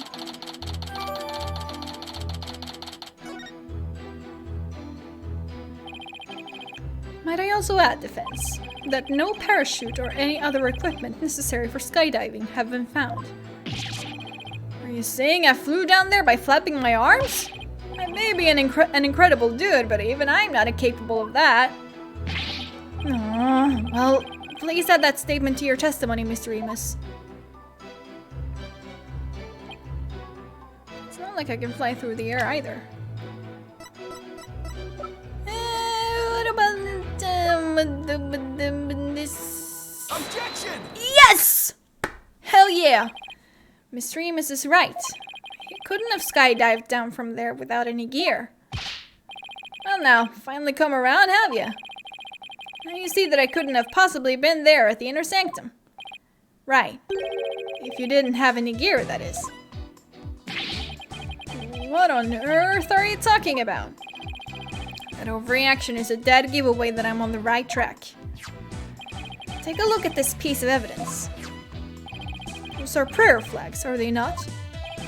Yes, but they have been sewn together to create one big banner, a banner that could also function like a parachute.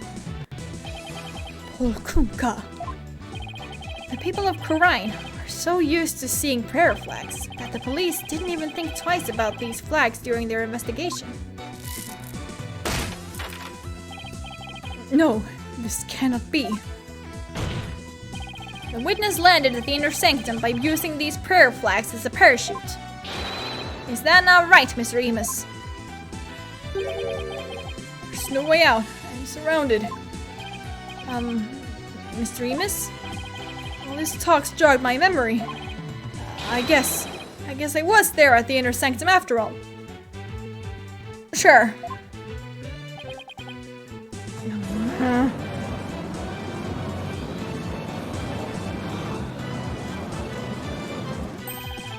As I suspected, there were 3 people there that night. You did it, Nick. You weren't wrong after all. Thanks. Mr. Amos, you were the one disguised as Lady Kira that night, weren't you? What? No way, no how. It's like this, oh yeah. I was only there at the inner sanctum by accident. By accident. Exactly. And that thing is not a parachute, it's a homemade paraglider. Totally not the same thing. I mean, it's not, but a paraglider. Are you telling me you could fly using that patchwork mess of material? It may not look like much, but it's as sturdy as can be. I rode the wind like an eagle going higher and higher from my earthly launching point. But then, something happened that forced me to land at the inner sanctum. Oh, okay. I see. I'm just dumb. And I don't know the difference between a parachute and a paraglider.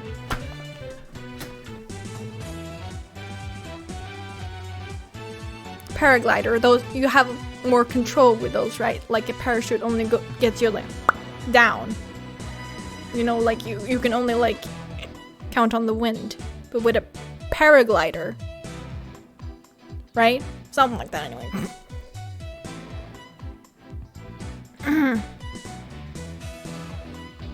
Something happened that forced me to land at the inner sanctum. So you just happened to land there. You expect me to believe that? Now, please calm yourself, Mr. Wright. However, the fact that the witness was at the inner sanctum is crucial testimony indeed. And it certainly warrants further explication. Therefore, let's continue with more testimony.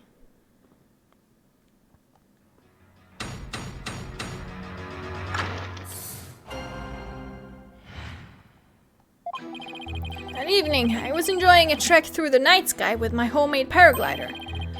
But just as Mount Panipani was drawing near, something terrible happened. An accident forced me to take an emergency landing at the inner sanctum. As I landed, I banged my head, causing me to lose my memory. So you see, I ended up at the inner sanctum purely by accident. Sure. Mr. Emus, you failed to mention any of this during your pre-trial questioning. Can't be helped. I mean, I'm just remembering it now. Continue such slipshod testimony, and you will be cast into the hell of hangnails. No, please. Where you shall have hangnails grown and ripped out for 800 million years.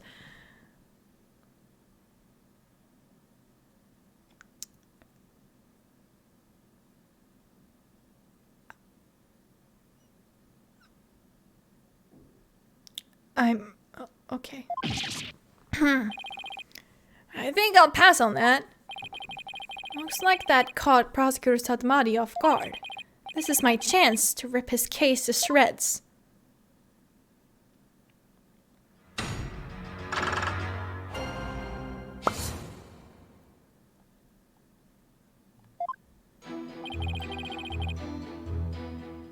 Okay. An accident. Hold it! What kind of accident? What exactly was this accident you had? Good question. Now, what was it again? Wind. Oh yeah, it was the wind. And not just any wind, but a sudden gale force wind. It made me lose control. The wind was strong enough to make you lose control. You got that right. No, not that one. This one.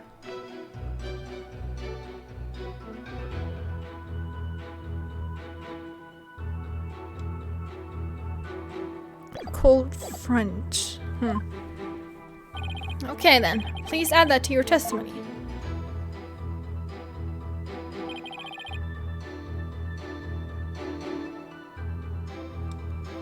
Let me save again. Dun, dun, dun, dun, dun.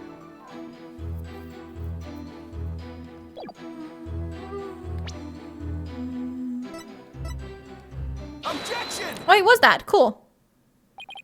We have a saying in my country, Mr. Remus. One lie begets another. Huh? What's that supposed to mean? It means someone caught lying will lie again in an attempt to conceal their first lie. In other words, this current testimony is just a blatant lie you're telling to cover your tracks. What did you just say?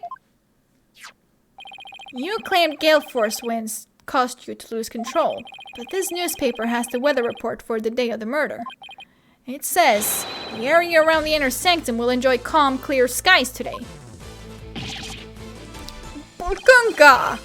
Why, I do believe it does say that. One lie begets another. That makes sense, but is it really a saying back home? I've never heard of it. Yeah, I kind of made that one up. But I swear I've heard it before, though. For real? Your Majesty, the witness's testimony contains another flaw, one that's even more fatal to his cause. More fatal, you say? The defense will explain himself at once. Mr. Remus claims he was flying up around the inner sanctum with his paraglider, but it would have been impossible to get all the way up there without any wind.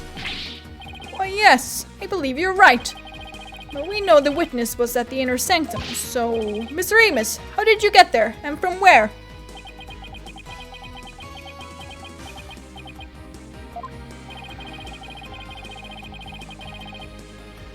Without any wind, he couldn't have flown up there from the bottom of the mountain. By process of elimination, the only starting point that makes any sense is... Your Majesty, I believe I have the answer to your question. To reach the inner sanctum, Mr. Amos must have launched himself from here.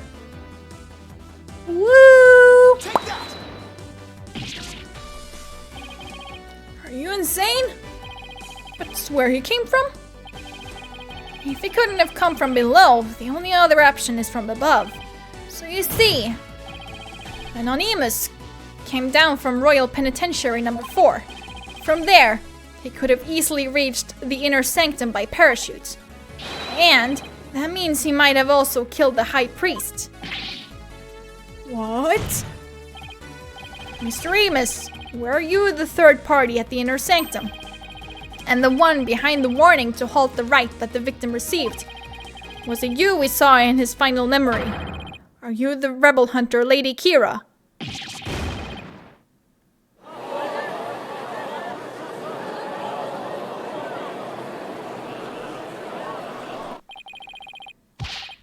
Hey, Mr. Prosecutor, sir? Help me out here. You did it! You finally left him speechless. Oh, come on, Mr. Prosecutor, man. Quiet, you fool. You should use this time to prepare yourself for what is to come.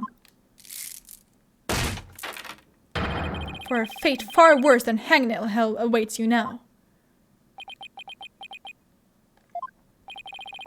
Well done, defense. I must concede this point to you. The witness did in fact descend to the inner sanctum from Royal Penitentiary number 4. Huh? He didn't even put up a fight this time. That's awfully generous of him. That's sus. Phoenix, that's what we call sus. But if you are as perceptive as you seem, then surely you've already figured out the riddle. The riddle of Anonymous' true identity. Oh, his true identity. Not sure I know quite yet, but I guess I'll have to answer with something. It would seem I am the only one still in the dark here. Would the defense care to enlighten me? Who is this man we've been calling Anonymous? The witness's true identity is... That's a rebel. A rebel. Is this really him? Only now do you realize the truth. Well, please do share with us your belated insight. What's wrong, Nick? Just say it! Because this isn't going to be very helpful to our case. Really? Are you sure? Unfortunately, I've got no other choice. That scruffy beard and shaggy mane completely threw me off, but it's all becoming clear now. The nighttime base jump from the mountaintop prison, the precision landing at the inner sanctum using only a homemade parachute.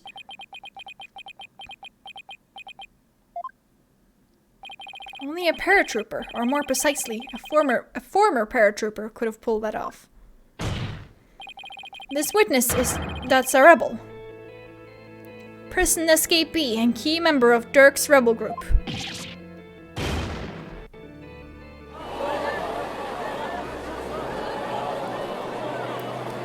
Hell yeah. The witness is an escaped prisoner. Precisely. The police have been scouring every corner of the city to no avail. Meanwhile, here he was under our noses the entire time. I didn't think anyone would see through my clever disguise. But the witness's charade is not all that has been tattered, is it, defense? It said tattered, right? Has shattered.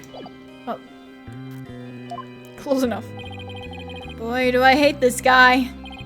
Please recall the defense's own words. Whoever sent it clearly meant to threaten the high priest. The letter said, "Do not perform the rites." But the rite went on as scheduled. I believe that is why the high priest was murdered. Who do you suppose sent that letter? A person with something to hide. The rebel hunter disguised as Lady Kira herself. He claimed that the real killer was the rebel hunter disguised as Lady Kira. Yeah, and what's your point? What of the witness's true identity? Only a paratrooper. Yes. This witnesses that's a rebel. Oh no! He is a rebel and an escaped prisoner. He could not possibly have been Lady Kira, mortal enemy of the rebels. No!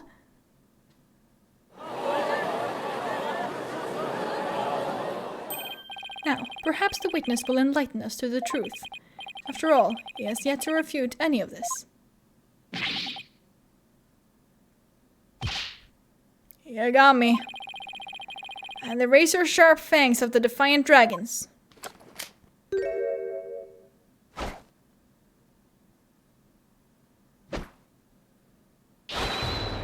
That's a rebel.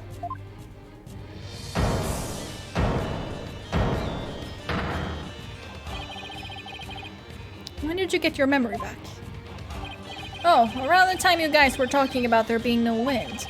You gotta give me credit for making up all the testimony off the top of my head. Are you prepared to tell us the truth now? Well, it's true I parachuted down to the inner sanctum, but I banged my head on impact and ended up unconscious outside the ritual curtain.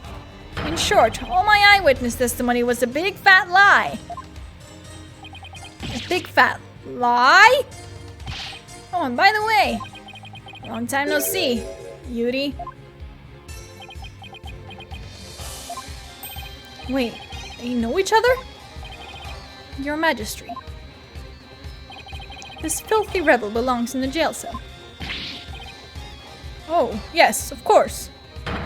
Bailiff, seize him at once. Seems you really have forgotten the will of the dragon, huh, Yuri? I haven't. No dogs on the Garan regime are gonna lay a finger on me. Alley-oop!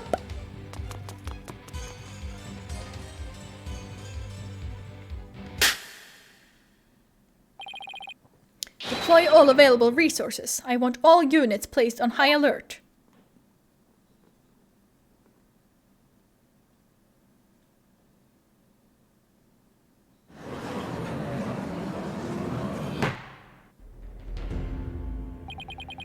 The escaped prisoner escaped again. The police force has been placed on high alert. He will be caught before long. An escaped prisoner who's escaped the law again after giving a ton of false testimony. Talk about a troublemaker. He really pulled a number on all of us. What was the point of all that anyway? Ah, shit, my things died. It's fine, it's fine. I'm just gonna let it, where is... Here. I'm just gonna remove that for a while. And I'm just gonna let it charge up. And that's gonna be it. And what's the point of all that anyway? Well, I can't help but feel that that entire episode was an enormous waste of time.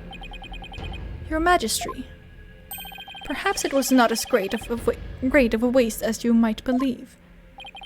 What makes you say that, Prosecutor Sadmadi? That's a rebel. Dropped something as he made his escape from these halls. That scrap of paper looks awfully familiar.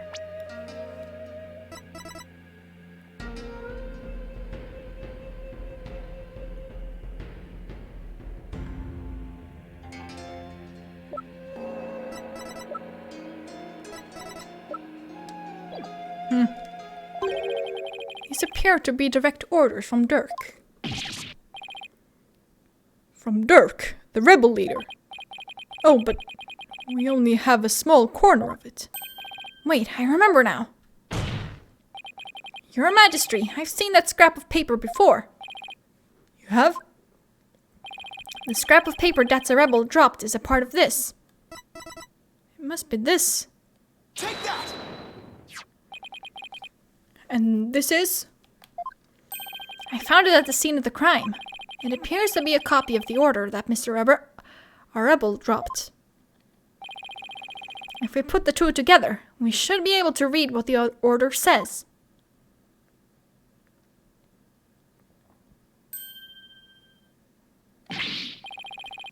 Oh my, and just what does it say, Mr. Wright? I can't read Koreanese. Ah, Prosecutor Sadmadi, if you please.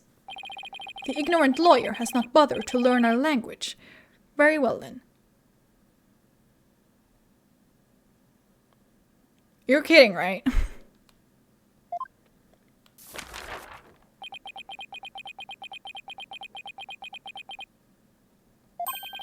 I do not understand. Well, what does it say? Using the lamplights as a landmark, he was to parachute down to the inner sanctum. Upon the rite's completion, he was to don Lady Kira's robes and make his escape. What? That is how he was to escape from prison.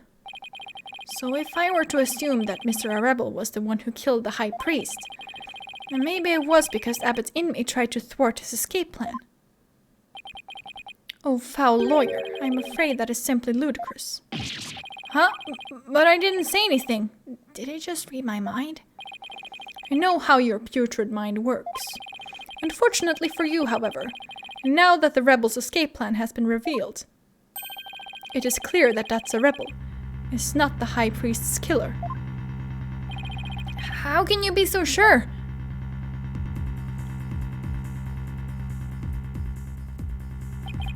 If only you would use that putrid brain of yours every once in a while. That's a rebel's plan could not have worked without the help of a certain individual. What do you mean? I am speaking of Abbot Inri, of course. Had Datsarebel simply donned Lady Kira's robes and made his escape alone, he would have been far too conspicuous. But were he by the High Priest's side,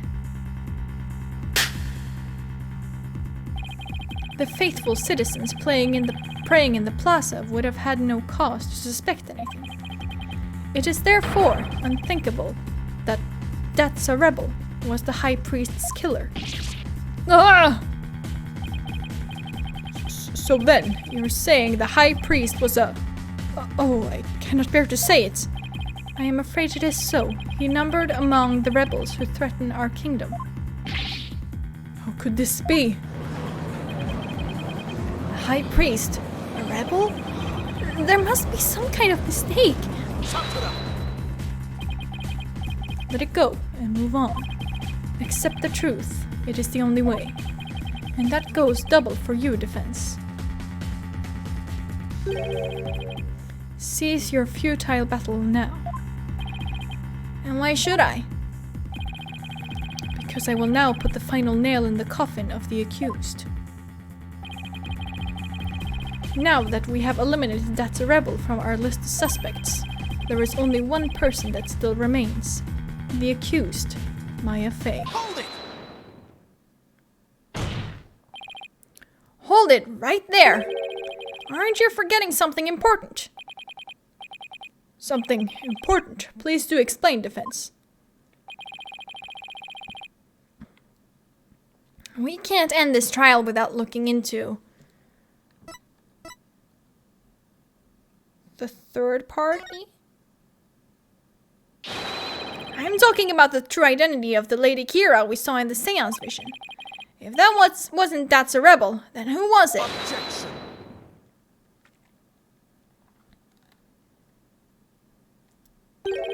That matter has already been resolved. It has? What's he talking about? It is as I have maintained from the start. There was no third party in the seance vision. Objection! But there was another Lady Kira there besides Maya Fey. We all saw her. Is she just gonna claim that it's the costume? What the? I can't do my finger points. I was wondering when this part would occur.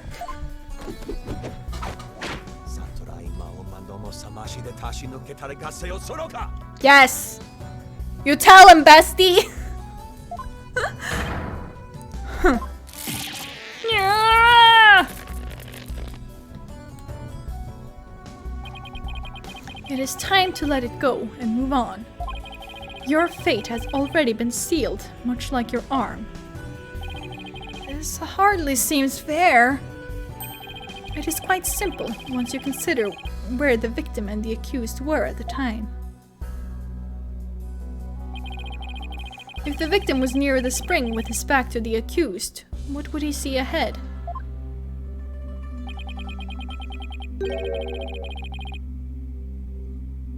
Besides the water itself, there is nothing but the Warbot statue.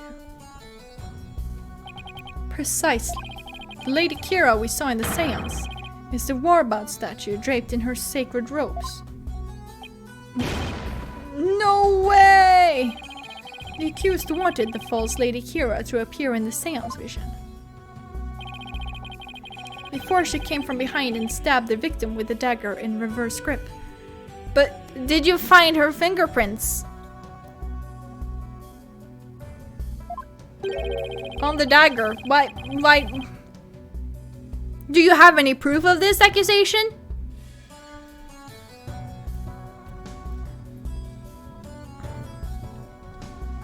But why would the accused want to do something like create a false Lady Kira? To show it to the victim as he was being slain. What reason would the accused have to fool the victim she was about to kill? It was not the victim she was trying to fool.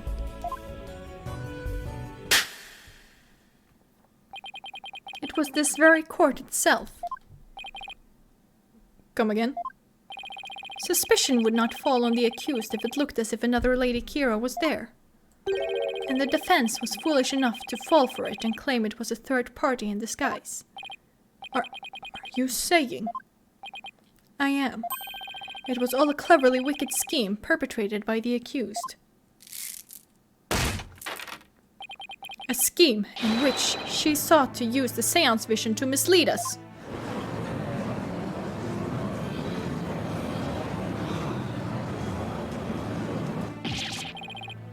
This can't be happening. What a face you are making, defense. I am surprised you are taking this so hard.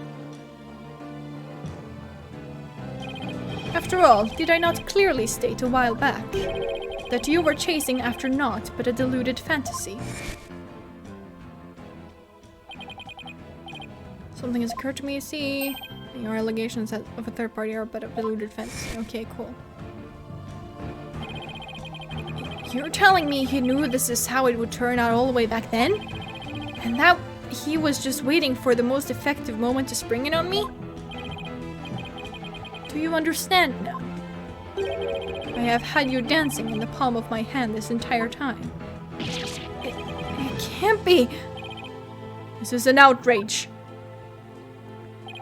You took our royal priestess's sacred divination seance and used it to commit this most foul and despicable murder.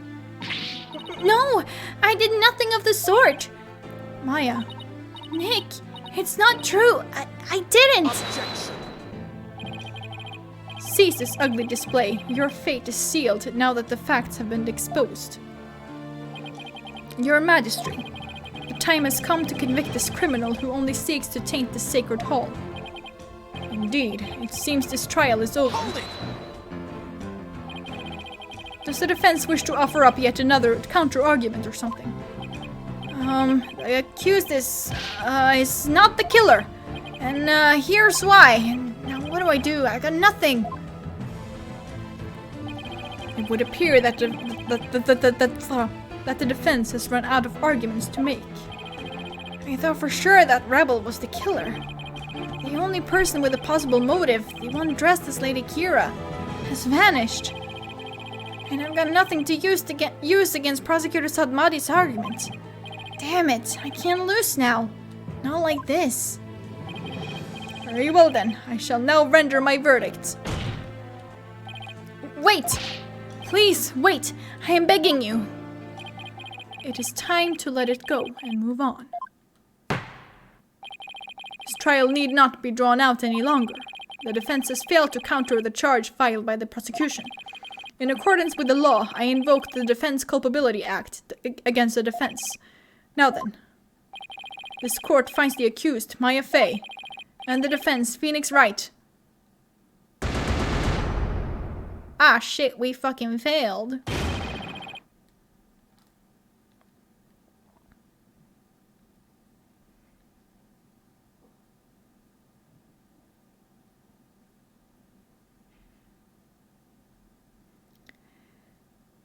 Damn. Your Majesty, please forgive the interruption, but God fucking damn it, every single time!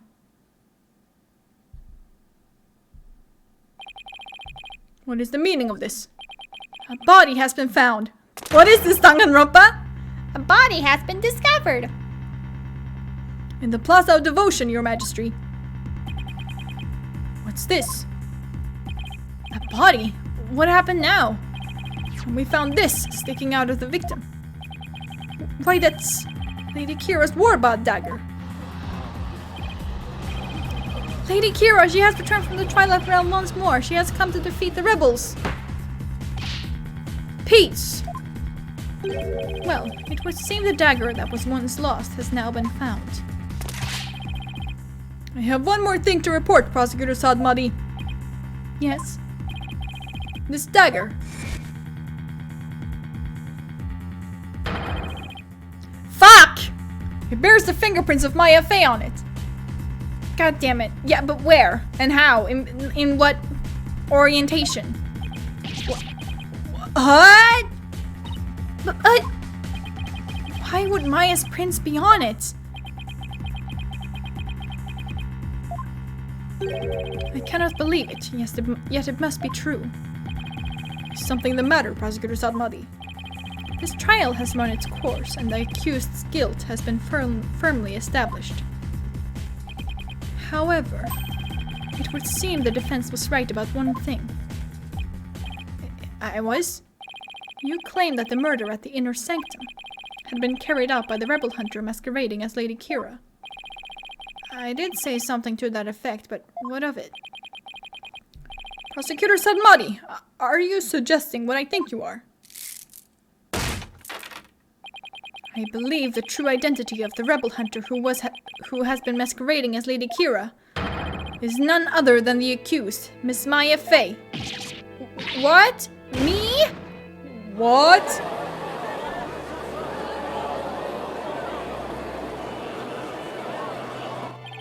I realize how shocking this must seem. Looking back, however, I now realize there was much that pointed to this fact. The rebel-hunting Lady Kira was first sighted about 2 years ago, and the accused first came to our kingdom 2 years ago as well. Why, the timing matches perfectly. But there is more.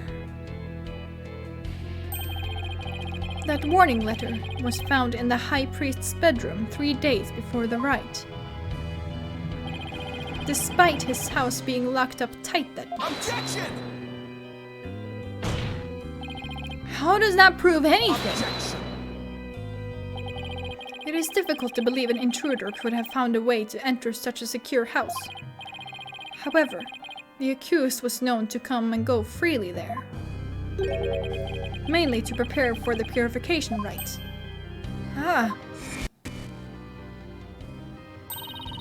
Habit Inmi was an important figure with a ton of duties, including training acolytes. He was really kind, even to a foreigner like me. He even invited me over to his house whenever I was between training sessions.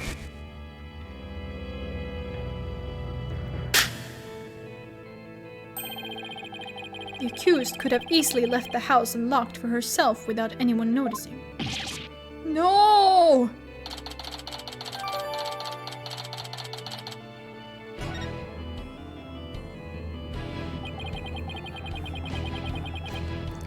But if it was someone who had access to their house, wouldn't, like, the main suspects or I guess like another suspect also be Belieb?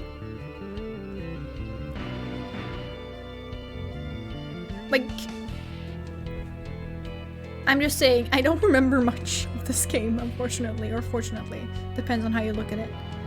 If we assume that the accused was Lady Kira, that more than establishes her motive for killing the High Priest. Yes, the victim was secretly an insurgent bent on helping Datsa rebel escape, after all. Precisely, that made him a target of Lady Kira's wrath. And after killing the High Priest, she then unleashed her divine justice on another rebel.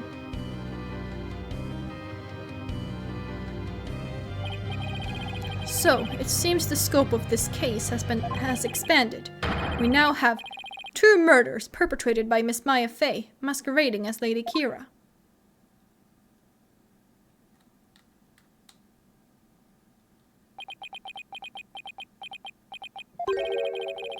If Miss Fey is indeed a serial killer, it would affect the severity of her punishment. In light of this, I believe the second murder must be investigated before we can proceed. As you wish, Your Majesty. Maya Fey, I hereby charge you with this second murder. May your defiled soul feel the weight of your sins. A new murder charge on top of a guilty verdict? It seems the defense will live to see one more day. Talk about hanging on by a thread.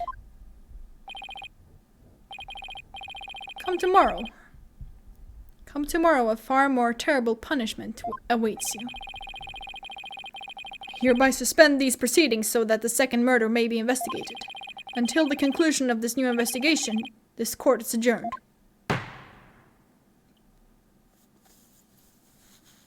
Well, that was fun. To be continued, yeah, sure.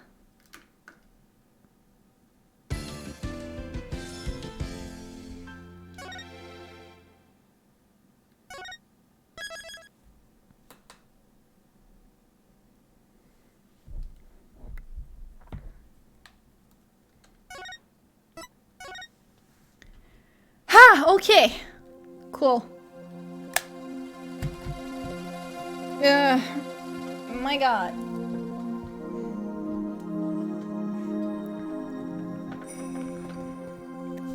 That...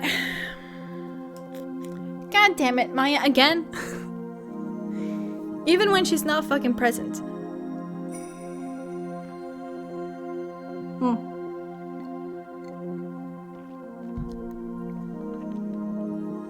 But yeah, like, wouldn't Belieb be like... Well, fuck me, I guess. Okay, so for now, let's just go straight here because there is not really much more I can do. I need to charge up my what's it called? My battery thing. Words are escaping me. But yeah, don't know when I'm gonna stream next. At least not Ace Attorney. I would stream tomorrow, but it's gonna take a toll on my voice, and I don't want that. So maybe Thursday? Don't know yet. I'll have to see. So thank you all so much for being here and watching, and I'll see you then. Bye-bye.